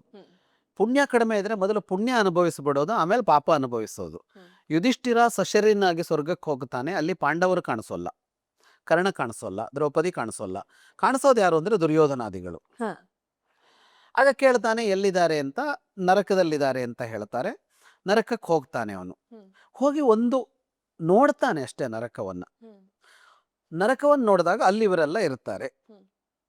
ಅಷ್ಟು ಹೊತ್ತಿಗೇನೆ ಆ ನರಕ ಹೋಗ್ಬಿಡತ್ತೆ. ಅವನು ನೋಡ್ತಾನಲ್ಲ ಅಷ್ಟೇ ಹೊತ್ತಿಗೆ ನರಕ ಹೋಗ್ಬಿಡತ್ತೆ. ಅಷ್ಟು ಹೊತ್ತಿಗೆ ಅವರ ನರಕದ ಅನುಭವವು ಮುಗಿದೋಗಿರುತ್ತೆ. ಅದಾದ್ಮೇಲೆ ಅವರೆಲ್ಲ ಸ್ವರ್ಗಕ್ಕೆ ಬರ್ತಾರೆ. ಎಲ್ಲರೂ ಸ್ವರ್ಗದಲ್ಲಿದ್ರು ಅಂತಲೇ ಮಹಾಭಾರತ ಮುಗಿಯುತ್ತೆ. ಪಾಂಡವರು ಸ್ವರ್ಗದಲ್ಲಿದ್ರು, ದುರ್ಯೋಧನಾದಿಗಳು ಸ್ವರ್ಗದಲ್ಲಿದ್ರು ಅಂತಲೇ ಮಹಾಭಾರತ ಮುಗಿಯುತ್ತೆ. ಆದರೆ ಪಾಂಡವರದ್ದೇನಾಯಿತು ಅಂತ ಅಂದರೆ ಅವರು ಕಡಿಮೆ ಪಾಪ ಮಾಡಿದ್ರಿಂದಾಗಿ ಆ ಪಾಪವನ್ನು ಮೊದಲು ಅನುಭವಿಸಿಕೊಂಡು ಸ್ವರ್ಗಕ್ಕೆ ಬಂದುಬಿಟ್ರು ಅಂತ ಮಹಾಭಾರತ ಹೇಳೋದು. ದುರ್ಯೋಧನಾದಿಗಳಲ್ಲಿ ಪಾಪ ಹೆಚ್ಚಿದ್ರಿಂದಾಗಿ ಪುಣ್ಯ ಕಡಿಮೆ ಇತ್ತು. ಆ ಪುಣ್ಯದ ಅನುಭವಕ್ಕಾಗಿ ಮೊದಲು ಅವರಿಗೆ ಸ್ವರ್ಗ ಸಿಕ್ಕಿಬಿಡ್ತು. ಅವ್ರು ಮುಂದೆ ಪಾಪ ಅನುಭವಿಸೋದು ಇದೆ, ಅವ್ರು ಮುಂದೆ ನರಕಕ್ಕೆ ಹೋಗ್ತಾರೆ ಅಂತ ಇರೋದು. ಆದರೆ ಇಷ್ಟನ್ನಿಟ್ಕೊಂಡು ಮೂಲ ಮಹಾಭಾರತವನ್ನು ನೋಡದೇನೆ ಹಲವರು ಪಾಂಡವರ ನರಕಕ್ಕೆ ಹೋದ್ರು, ದುರ್ಯೋಧನ ಸ್ವರ್ಗಕ್ಕೆ ಹೋದ ಅಂತ ಮುಗಿಸ್ತಾ ಇದ್ದಾರೆ. ಬಹಳ ಅಂಶಗಳು ಗಮನಿಸಬೇಕಾದದ್ದೇನೆಂದರೆ, ಯಾವ ಮನುಷ್ಯನೂ ಪೂರ್ಣ ಕೆಟ್ಟವನು ಅಲ್ಲ, ಪೂರ್ಣ ಒಳ್ಳೆಯವನು ಅಲ್ಲ ಅಂತ ಹೇಳತ್ತಲ್ಲ. ಆಗ ಕೆಟ್ಟ ಮನುಷ್ಯನೂ ಮಾಡಿದ ಒಳಿತು ಅಂತ ಇದೆಯಲ್ಲ, ಅದಕ್ಕೊಂದು ಒಳ್ಳೆ ಫಲ ಬರಲೇಬೇಕು ಅಂತ. ದುರ್ಯೋಧನನು ಬೇಕಷ್ಟು ಒಳ್ಳೆ ಕೆಲಸ ಮಾಡಿರ್ತಾನೆ ಅವನು ಬದುಕಿದಾಗ. ಯಾರೋ ಅವನ ಕಡೆಯವರಿಗಾದರೂ ಸಹಾಯ ಮಾಡಿರ್ತಾನೆ, ಅವನಿಗೆ ಒಪ್ಪಿಗೆ ಆದವರಿಗೆ. ಹಾಗಾಗಿ ಯಾವ ಮನುಷ್ಯನೂ ಅಷ್ಟೂ ಕೆಟ್ಟ ಕೆಲಸ ಮಾಡೋದಕ್ಕೆ ಯಾರಿಗೂ ಆಗೋಲ್ಲ. ಹಾಗಾಗಿ ಅವನ ಒಳ್ಳೆಯ ಕೆಲಸಕ್ಕೂ ಅವನಿಗೊಂದು ಫಲ ಬೇಕಲ್ಲ, ಅದೇ ನ್ಯಾಯ ಅಂತ. ನೀನು ಒಳ್ಳೆಯ ಕೆಲಸ ಮಾಡಿದ್ದಕ್ಕೆ ಒಳ್ಳೆಯದು, ಕೆಟ್ಟ ಕೆಲಸ ಮಾಡಿದ್ದಕ್ಕೆ ಕೆಟ್ಟದ್ದು ಅಂತ ಕರೆಕ್ಟಾಗಿ ಹಂಚೋದಿದೆಯಲ್ಲ, ತಕ್ಕಡಿ ಹಿಡಿದು, ಅದು ನ್ಯಾಯ. ಅದಿಲ್ಲದೆ ನೀನು ಇದೊಂದು ಮಾಡಿದ್ಯಾ ಆಗ ನೀನು ಪೂರ್ಣ ಶಿಕ್ಷೆ, ನೀನು ಇದೊಂದು ಮಾಡಿದ್ಯಾ ನೀನು ಪೂರ್ಣ ಒಳ್ಳೆಯದು ಅಂತ ಮಾಡಿದರೆ ಅನ್ಯಾಯ ಆಗತ್ತೆ ಅದು. ಹಾಗಾಗಿ ಅಲ್ಲಿ ಪಾಂಡವರು ಬೇಗ ಶುದ್ಧರಾಗಿ ಪೂರ್ಣ ಸ್ವರ್ಗಕ್ಕೆ ಬಂದರು, ದುರ್ಯೋಧನಾದಿಗಳು ಮುಂದೆ ಪಾಪವನ್ನು ಅನುಭವಿಸೋದಿದೆ ಅನ್ನೋದು ಮಹಾಭಾರತದ ಸಂದೇಶ. ಮಹಾಭಾರತದ ಈ ಕಥೆ ಮುಗಿಯೋದು ಹೇಗೆ? ಮಹಾಭಾರತ ಕೃತಿಯಲ್ಲಿ ಮುಗಿಯೋದು, ಇವರು ಸ್ವರ್ಗಾರೋಹಣಕ್ಕೆ ಅಂತ ಹೊರಟರು. ಅಂದರೆ 36 ವರ್ಷ ರಾಜ್ಯಭಾರ ಮಾಡ್ತಾರೆ ಅಷ್ಟೇನೆ ಯುಧಿಷ್ಠಿರಾದಿಗಳು. 36 ವರ್ಷ ಆಗ್ತಾ ಇದ್ದಾಗೆ ಕೃಷ್ಣ ನಿರ್ಯಾಣ ಆಗುತ್ತೆ. ಕೃಷ್ಣ ಅವತಾರ ಮುಗಿಸಿ ಹೊರಟು ಬಿಡ್ತಾನೆ. ಕೃಷ್ಣ ಹೊರಟ ಮೇಲೆ ನಾವು ಇನ್ನು ಹೊರಡೋಣ ಅಂತ ಇವರು ಮಹಾಪ್ರಸ್ಥಾನ ಅಂತ ಹೊರಡ್ತಾರೆ. ಅದೊಂದು ವ್ರತ. ಹೋಗ್ತಾ ಇರೋದು ಸ್ವರ್ಗದ ದಾರಿ ಹಿಡಿದು, ಊಟ ಆಹಾರ ಏನೂ ಇಲ್ಲ, ಎಲ್ಲಿವರೆಗೆ ಸಾಧ್ಯವೋ ಅಲ್ಲಿವರೆಗೆ ಹೋಗ್ತಾ ಇರೋದು. ಹಾಗೆ ಸತ್ತೋಗೋದು, ಜೀವ ಹೋದರೆ ಸತ್ತೋಗೋದು ಅಂತ. ಹಾಗೆ ಹಸ್ತಿನಾಪುರದಿಂದ ಹೊರಟು ಭಾರತವನ್ನು ಒಂದು ಪ್ರದಕ್ಷಿಣೆ ಬಂದು, ಅಂದರೆ ಅಲ್ಲಿಂದ ಪೂರ್ವಕ್ಕೆ ಹೋಗಿ, ಪೂರ್ವದಿಂದ ದಕ್ಷಿಣಕ್ಕೆ ಬಂದು, ದಕ್ಷಿಣದಿಂದ ಪಶ್ಚಿಮಕ್ಕೆ ಹೋಗಿ, ಪಶ್ಚಿಮದಿಂದ ಉತ್ತರಕ್ಕೆ ಹೋಗಿ ಹಿಮಾಲಯದಲ್ಲಿ ಸಾಗುತ್ತಾ ಹೋಗುತ್ತಾರೆ. ಸಾಕ್ತಾ ಸಾಕ್ತಾ ಒಬ್ಬೊಬ್ಬರೇ ಬೀಳ್ತಾರೆ. ಮೊದಲು ದ್ರೌಪದಿ, ಆಮೇಲೆ ಸಹದೇವ, ಆಮೇಲೆ ನಕುಲ, ಆಮೇಲೆ ಅರ್ಜುನ, ಆಮೇಲೆ ಭೀಮ, ಒಬ್ಬೊಬ್ಬರೇ ಬೀಳ್ತಾರೆ. ಯುಧಿಷ್ಠಿರ ಒಬ್ಬನೇ ಹೋಗ್ತಾನೆ ಸಶರೀರನಾಗಿ ಸ್ವರ್ಗಕ್ಕೆ. ಸ್ವರ್ಗಕ್ಕೆ ಹೋದಾಗ ನಾನು ಹಿಂದಕ್ಕೆ ಹೇಳಿದ್ನಲ್ಲ, ಅಲ್ಲೋದಾಗ ಅವನಿಗೆ ಇವ್ರು ಕಾಣಿಸೋಲ್ಲ, ಇವ್ರು ಇಲ್ಲದೆ ಇರೋ ಜಾಗದಲ್ಲಿ ನಾನಿರೋಲ್ಲ ಅಂತ ಹೇಳ್ತಾನೆ. ಅಷ್ಟೊತ್ತಿಗೆ ನರಕ ತೋರಿಸ್ತಾರೆ. ಅವನದ್ದು ಒಂದು ತಪ್ಪಿರತ್ತೆ. ಅಶ್ವತ್ಥಾಮ ಅತಃ ಕುಂಜರಹ ಅಂತ ಅವನು ಹೇಳಿದ್ದು ದ್ರೋಣರ ಸಾವಿನ ಹೊತ್ತಿಗೆ. ನರಕವನ್ನು ನೋಡಿ ಅಷ್ಟೊತ್ತು ಅನುಭವಿಸ್ತಾನೆ ಅವನು. ಹಾಗಾಗಿ ಅವನ ಪಾಪವೂ ಕಳೆಯತ್ತೆ. ಅಷ್ಟೊತ್ತಿಗೆ ಇವರು ಪಾಪಗಳು ಕಳೆದಿರತ್ತೆ. ಎಲ್ಲರೂ ಸ್ವರ್ಗಕ್ಕೆ ಬಂದು ಸ್ವರ್ಗದಲ್ಲಿ ಎಲ್ಲರೂ ಇದ್ದರು, ದ್ವೇಷಾಸೂಯೆಗಳನ್ನು ಮರೆತು ಅನ್ನುವಲ್ಲಿಗೆ ಮಹಾಭಾರತದ ಕಥೆ ಅನ್ನೋದು ಅಲ್ಲಿ ಮುಕ್ತಾಯ ಆಗುತ್ತೆ ಕೃತಿಯಲ್ಲಿ. ಕೃತಿಯಲ್ಲಿ ಅಂದರೆ ಮಹಾಭಾರತದ ಕೃತಿ ಮುಕ್ತಾಯವಾಗ ಅದು ಮುಕ್ತಾಯ ಆಗತ್ತೆ. ಆದರೆ ಮಹಾಭಾರತ ಆರಂಭದ ಕತೆ ಅಭಿಮನ್ಯುವಿನ ಮೊಮ್ಮಗ ಜನಮೇಜಯನಿಂದ ಆರಂಭ ಆಗತ್ತೆ. ಅಂದರೆ ಪಾಂಡವರ ಮುಂದಿನ ತಲೆಮಾರು ಪರೀಕ್ಷಿತನ ಮಗ ಜನಮೇಜಯ, ಜನಮೇಜಯನ ಸರ್ಪಯಾಗದಿಂದ ಆರಂಭ ಆಗತ್ತೆ. ಅದಕ್ಕಿಂತ ಮೊದಲು ಅವನ ತಂದೆ ಪರೀಕ್ಷಿತನ ಕಥೆ ಬರುತ್ತೆ. ಹಾಗಾಗಿ ಕೃತಿಯಾಗಿ ಕೊನೆಗೊಳ್ಳೋದು ಪಾಂಡವರು ಸ್ವರ್ಗ ಸೇರಿದ್ದ. ಆದರೆ ಮಹಾಭಾರತ ಹೇಳೋದು ಪಾಂಡವರ ಮೊಮ್ಮಗನ ಕಥೆಯವರೆಗೆ. ಅದು ಎಲ್ಲಿಯ ಕಥೆ ಅಂದರೆ, ಅವನು ಸರ್ಪಯಾಗ ಮಾಡಿ ಸರ್ಪಯಾಗದಲ್ಲಿ ಪಾಂಡವರ ಕಥೆ ಕೇಳಿದ ಅನ್ನುವವರೆಗಿನ ಕಥೆಯನ್ನು ಒಟ್ಟು ಮಹಾಭಾರತ ಹೇಳುತ್ತೆ. ಮಹಾಭಾರತ ಇವತ್ತಿಗೆ ಎಷ್ಟು ಪ್ರಸ್ತುತ, ಹಾಗೆ ನಿಮ್ಮ ನೆಚ್ಚಿನ ಮಹಾಭಾರತದ ಪಾತ್ರ ಯಾವುದು ಅಂತ? ಮಹಾಭಾರತ 100ಕ್ಕೆ 100ರಷ್ಟು ಪ್ರಸ್ತುತ. ಅಲ್ಲಿಯ ಪ್ರತಿ ಘಟನೆ, ಪ್ರತಿ ಯೋಚನೆ ಎಲ್ಲವೂ ಪ್ರಸ್ತುತ. ಅದನ್ನು ಬರೆದಿಟ್ಟಿದ್ದೇ ಆ ಕಾರಣಕ್ಕಾಗಿ, ಅಲ್ಲಿಯ ಭಾವವನ್ನು, ಅದು ಕೊಡುವ ಪಾಠವನ್ನು ನಾವು ತೆಗೆದುಕೊಳ್ಬೇಕು ಅಂತ. ಹಾಗಾಗಿ ಅದು ಯಾವ ಕಾಲಕ್ಕೂ ಪ್ರಸ್ತುತವೇ ಮಹಾಭಾರತ. ಅದು ಅಪ್ರಸ್ತುತ ಆಗೋದಕ್ಕೆ ಸಾಧ್ಯವೇ ಇಲ್ಲ. ನನಗೆ ಇಷ್ಟವಾದ ಪಾತ್ರ ಅಂತ ಅಂದರೆ ಅದನ್ನು ಹೇಳಿ ಮುಗಿಸೋದಕ್ಕೆ ಕಷ್ಟ ಇದೆ. ಯಾಕೆ ಅಂದರೆ ಒಬ್ಬೊಬ್ಬರು ಒಂದೊಂದು ವಿಷಯಕ್ಕೆ ಇಷ್ಟ ಆಗ್ತಾರೆ. ಒಂದು ಕೃಷ್ಣ, ಅವನನ್ನು ಇಷ್ಟಪಡದೆ ಇರೋದಕ್ಕೆ ಸಾಧ್ಯವೇ ಇಲ್ಲ. ಇನ್ನೊಬ್ಬ ಅರ್ಜುನ, ಕೃಷ್ಣನದೇ ಇನ್ನೊಂದು ಅಂಶ ನರನಾರಾಯಣ ಅಂತ.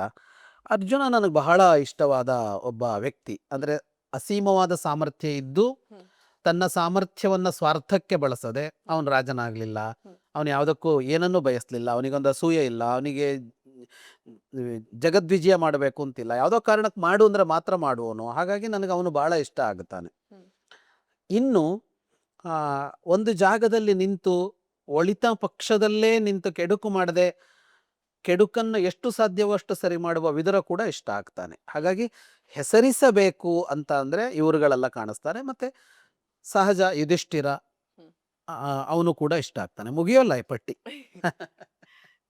ಮಹಾಭಾರತದಲ್ಲಿ ಕೆಲವೊಂದು ಕಥೆಗಳನ್ನ ನಾವೀಗಾಗಲೇ ಮಾತಾಡ್ತಿದ್ದ ಹಾಗೆ ಫೋಕ್ ಕಥೆಗಳು ಅಂತ ಏನು ಹೇಳ್ತೀವಿ, ಜಾನಪದ ಕಥೆಗಳು. ಅದರಲ್ಲಿ ಒಂದು ಕಥೆ ಏನಂದ್ರೆ, ಯುದ್ಧದಲ್ಲಿ ಎಷ್ಟು ಜನ ಇರ್ತಾರಲ್ಲ, ಅವರಷ್ಟು ಜನಕ್ಕೆ ಮಾತ್ರ ಅಡಿಗೆ ತಯಾರಾಗ್ತಿತ್ತು. ಕೃಷ್ಣ ಹಿಂದಿನ ದಿವಸನೇ ಅವ್ರಿಗೆ ಹೇಳ್ತಿದ್ರು, ನಾನು ಇಷ್ಟು ಜನ ಅಂತ ನಿಮಗೆ ತಿಳಿಸ್ತೀನಿ, ಅಷ್ಟು ಜನಕ್ಕೆ ಮಾತ್ರ ಅಡಿಗೆ ಸಿದ್ಧಿಸಿ ಅಂತ. ಅದು ಉಡುಪಿಯ ರಾಜ ಇದ್ರು ಆ ಅಡುಗೆ ನೋಡ್ಕೊಳ್ಳೋಕೆ. ಹಾಗೊಂದು ಕನೆಕ್ಷನ್ ಇದೆ ಕರ್ನಾಟಕಕ್ಕೂ ಮಹಾಭಾರತಕ್ಕೂ ಅಂತೆಲ್ಲ ಒಂದಷ್ಟು ಕಥೆಗಳಿದೆ. ಇದು ನಿಜಾನ? ಮೂಲ ಮಹಾಭಾರತದಲ್ಲಿ ಕಾಣ್ಬೋದಾ ಇದನ್ನೆಲ್ಲರೂ? ಮೂಲ ಮಹಾಭಾರತದಲ್ಲಿ ಆ ಥರ ಯಾವ ಕಥೆಗಳು ಇಲ್ಲ.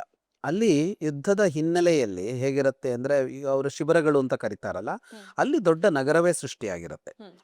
ಅಲ್ಲಿ ಎಲ್ಲ ತರಹದ ಅಡಿಗೆಗಳು, ಬೇರೆ ವ್ಯವಸ್ಥೆಗಳು ಎಲ್ಲವೂ ಇರುತ್ತೆ. ಹಾಗಾಗಿ ಕೃಷ್ಣ ಮೊದಲೇ ಹೇಳಿರೋದು ಅನ್ನೋ ಥರ ಏನೂ ಇರಲ್ಲ. ವ್ಯಾಸ ಮಹಾಭಾರತ ವಾಸ್ತವವಾಗಿ ನಿರೂಪಣೆ ಮಾಡುತ್ತೆ. ಅಂದರೆ ಈಗ ಈ ಈ ಕತೆಗೆ ಏನರ್ಥ ಅಂದರೆ, ನಾಳೆ ಎಷ್ಟು ಜನ ಸಾಯ್ತಾರೆ, ಎಷ್ಟು ಜನ ಬದುಕ್ತಾರೆ ಅನ್ನೋದು ಕೃಷ್ಣನಿಗೆ ಗೊತ್ತಿತ್ತು ಅಂತ ಆ ಕತೆ ಹೇಳುತ್ತಲ್ಲ.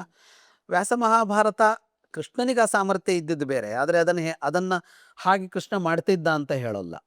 ಶ್ರೀಮನ್ನಾರಾಯಣನಾಗಲ್ಲಿ ಕಾಣಿಸ್ತಾ ಇರಲಿಲ್ಲ, ಮನುಷ್ಯನಾಗಿ ಅವನು ಏನೋ ಗೊತ್ತಿಲ್ಲದೆ ಇರೋ ಥರನೇ ಇರ್ತಾ ಇದ್ನಲ್ಲ. ಹಾಗಾಗಿ ಆ ಥರದ ಕಥೆಯನ್ನ ವ್ಯಾಸ ಮಹಾಭಾರತ ಹೇಳೋಲ್ಲ. ಆದರೆ ಇಂತಹ ಕಥೆಗಳು ಮುಂದೆ ಹುಟ್ಕೊಂಡಿರೋದಿದೆಯಲ್ಲ, ಅದು ನಿಜವಾ ಸುಳ್ಳ ಅಂತ ಅಂದರೆ, ಅದು ಕೊಡಬೇಕಾದ ಉತ್ತರ ವ್ಯಾಸರ ಬರೆದ ಮಹಾಭಾರತಲ್ಲಿ ಆ ಕಥೆ ಇಲ್ಲ ಅಂತ ಮಾತ್ರ. ಯಾವುದು ಸರಿ, ಯಾವುದು ಸುಳ್ಳು, ಯಾವುದು ಸತ್ಯ ಅಂತ ನಿರ್ಣಯಿಸೋದಕ್ಕಾಗೋಲ್ಲ. ಯಾಕೆಂದರೆ ವ್ಯಾಸರೇನೆಲ್ಲವನ್ನು ಹೇಳಿ ಮುಗಿಸಿಲ್ಲ. ಹಾಗಾಗಿ ಮೂಲ ಮಹಾಭಾರತದಲ್ಲಿ ಈ ಕಥೆ ಇಲ್ಲ. ಆದರೆ ಕರ್ನಾಟಕಕ್ಕೂ ಮಹಾಭಾರತಕ್ಕೂ ಸಂಬಂಧ ಇರುವ ಬೇಕಷ್ಟು ಅಂಶಗಳಲ್ಲಿವೆ. ಅರ್ಜುನ ಕರ್ನಾಟಕಕ್ಕೆ ಬರ್ತಾನೆ ಅವನ ಯಾತ್ರೆಯಲ್ಲಿ. ಇವರು ಸ್ವರ್ಗಾರೋಹಣಕ್ಕೆ ಹೋಗುವಾಗ ಕರ್ನಾಟಕಕ್ಕೆ ಬರ್ತಾರೆ. ಕರ್ನಾಟಕದ ಸೇನೆ ಭಾಗವಹಿಸಿದೆ ಅಲ್ಲಿ, ಯುದ್ಧದಲ್ಲಿ ಭಾಗವಹಿಸಿದೆ ಅಂತ ಅನ್ನೋದು ಎಲ್ಲ ಬರುತ್ತೆ. ಆಮೇಲೆ ಒಂದು ಇದು ಏನು ಹೇಳ್ತಾರೆ ಅಂತ ಅಂದರೆ, ಈ ಚಿತ್ರಾಂಗದೆ ಇದ್ಲಲ್ಲ, ನಾವು ಅದನ್ನು ಮಣಿಪುರ ಅಂತ ಕರಿತೀವಲ್ಲ, ಹೊರಗಡೆ ಮಣಿಪುರ ಅಂದರೆ ಈಶಾನ್ಯ ಭಾರತದ ಮಣಿಪುರ ಅಂತ ಅಂದ್ಕೊಂಡಿದ್ದಾರೆ. ಅದು ವಾಸ್ತವವಾಗಿ ದಕ್ಷಿಣದಲ್ಲಿ ಇದ್ದಿದ್ದು ಅಂತ ಮಹಾಭಾರತ ಹೇಳುತ್ತೆ. ತಮಿಳುನಾಡು ಪ್ರದೇಶ ಅನ್ನೋ ಥರ ಹೇಳುತ್ತೆ. ಆದರೆ ಅಲ್ಲ, ನಮ್ಮ ಚಾಮರಾಜನಗರ ಅನ್ನುವ ಮಾತಿದೆ. ರಾಜ್ಕುಮಾರ್ ಅವರು ಬಬ್ರುವಾನ ಸಿನಿಮಾ ಮಾಡುವಾಗ ಆ ದೇವಸ್ಥಾನಕ್ಕೆ ಹೋಗಿ ಬಂದಿದ್ರಂತೆ ಅನ್ನೋ ಮಾತೆಲ್ಲ ಆಡುತ್ತಾರೆ. ಹಾಗಾಗಿ ಆದರೆ ತಮಿಳುನಾಡು ಕರ್ನಾಟಕ ಅನ್ನೋದು ಇತ್ತೀಚೆಗೆ ಈಗ ಆಗಿರೋ ಗಡಿ. ಅವಾಗ ರಾಜರುಗಳು ಎರಡು ಕಡೆ ಇರ್ತಾ ಇದ್ರಲ್ಲ. ಕರ್ನಾಟಕದ ರಾಜರು ವಿಜಯನಗರದವ್ರು ತಮಿಳ್ನಾಡು ಆಳ್ತಾ ಇದ್ರು, ತಮಿಳ್ನಾಡವ್ರು ಇಲ್ಲಿ ಆಳ್ತಾ ಇದ್ರು ಅಂತ.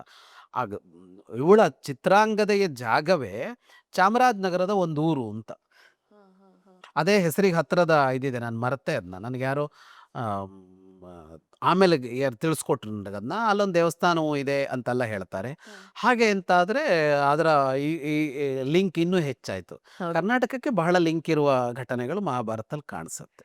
ಸರ್, ತಮ್ಮಿಂದ ಮಹಾಭಾರತದ ಕಥೆಗಳನ್ನ ಕೇಳ್ತಾ ಇದ್ರೆ ನಮ್ಮ ಪ್ರಶ್ನೆಗಳು ಹಾಗೆ ಹುಟ್ಟುತ್ತಾ ಹೋಗ್ತಾ ಇರುತ್ತೆ. ಅದಕ್ಕೆ ಕೊನೆನೇ ಇರೋದಿಲ್ಲ. ಆದರೆ ಇಷ್ಟು ಸಮಯ ಕೊಟ್ಟು ಮಹಾಭಾರತದ ಇಷ್ಟೆಲ್ಲ ವಿಚಾರಗಳನ್ನ ನಮಗೆ ತಿಳಿಸ್ಕೊಟ್ಟಿದ್ದಕ್ಕೆ ತಮಗೆ ತುಂಬ ತುಂಬ ಧನ್ಯವಾದಗಳು. ಸರ್, ಸುದರ್ಶನ್ ಸಿಲ್ಕ್ಸ್ ಅವ್ರ ಕಡೆಯಿಂದ ತಮಗೊಂದು ಸಣ್ಣ ಕಾಣಿಕೆ ದಯವಿಟ್ಟು ಸ್ವೀಕರಿಸಬೇಕು. ಧನ್ಯವಾದ ಅವರಿಗೂ ನಿಮಗೂ. ಮಹಾಭಾರತದ ಸಾಕಷ್ಟು ವಿಚಾರಗಳನ್ನ ತಿಳಿಸ್ಕೊಟ್ಟಂತ ಈ ಸ್ಪೆಷಲ್ ಎಪಿಸೋಡ್ ನಿಮ್ಗೆ ಇಷ್ಟ ಆಯ್ತು ಅಂತ ನಾನು ಭಾವಿಸ್ತೀನಿ.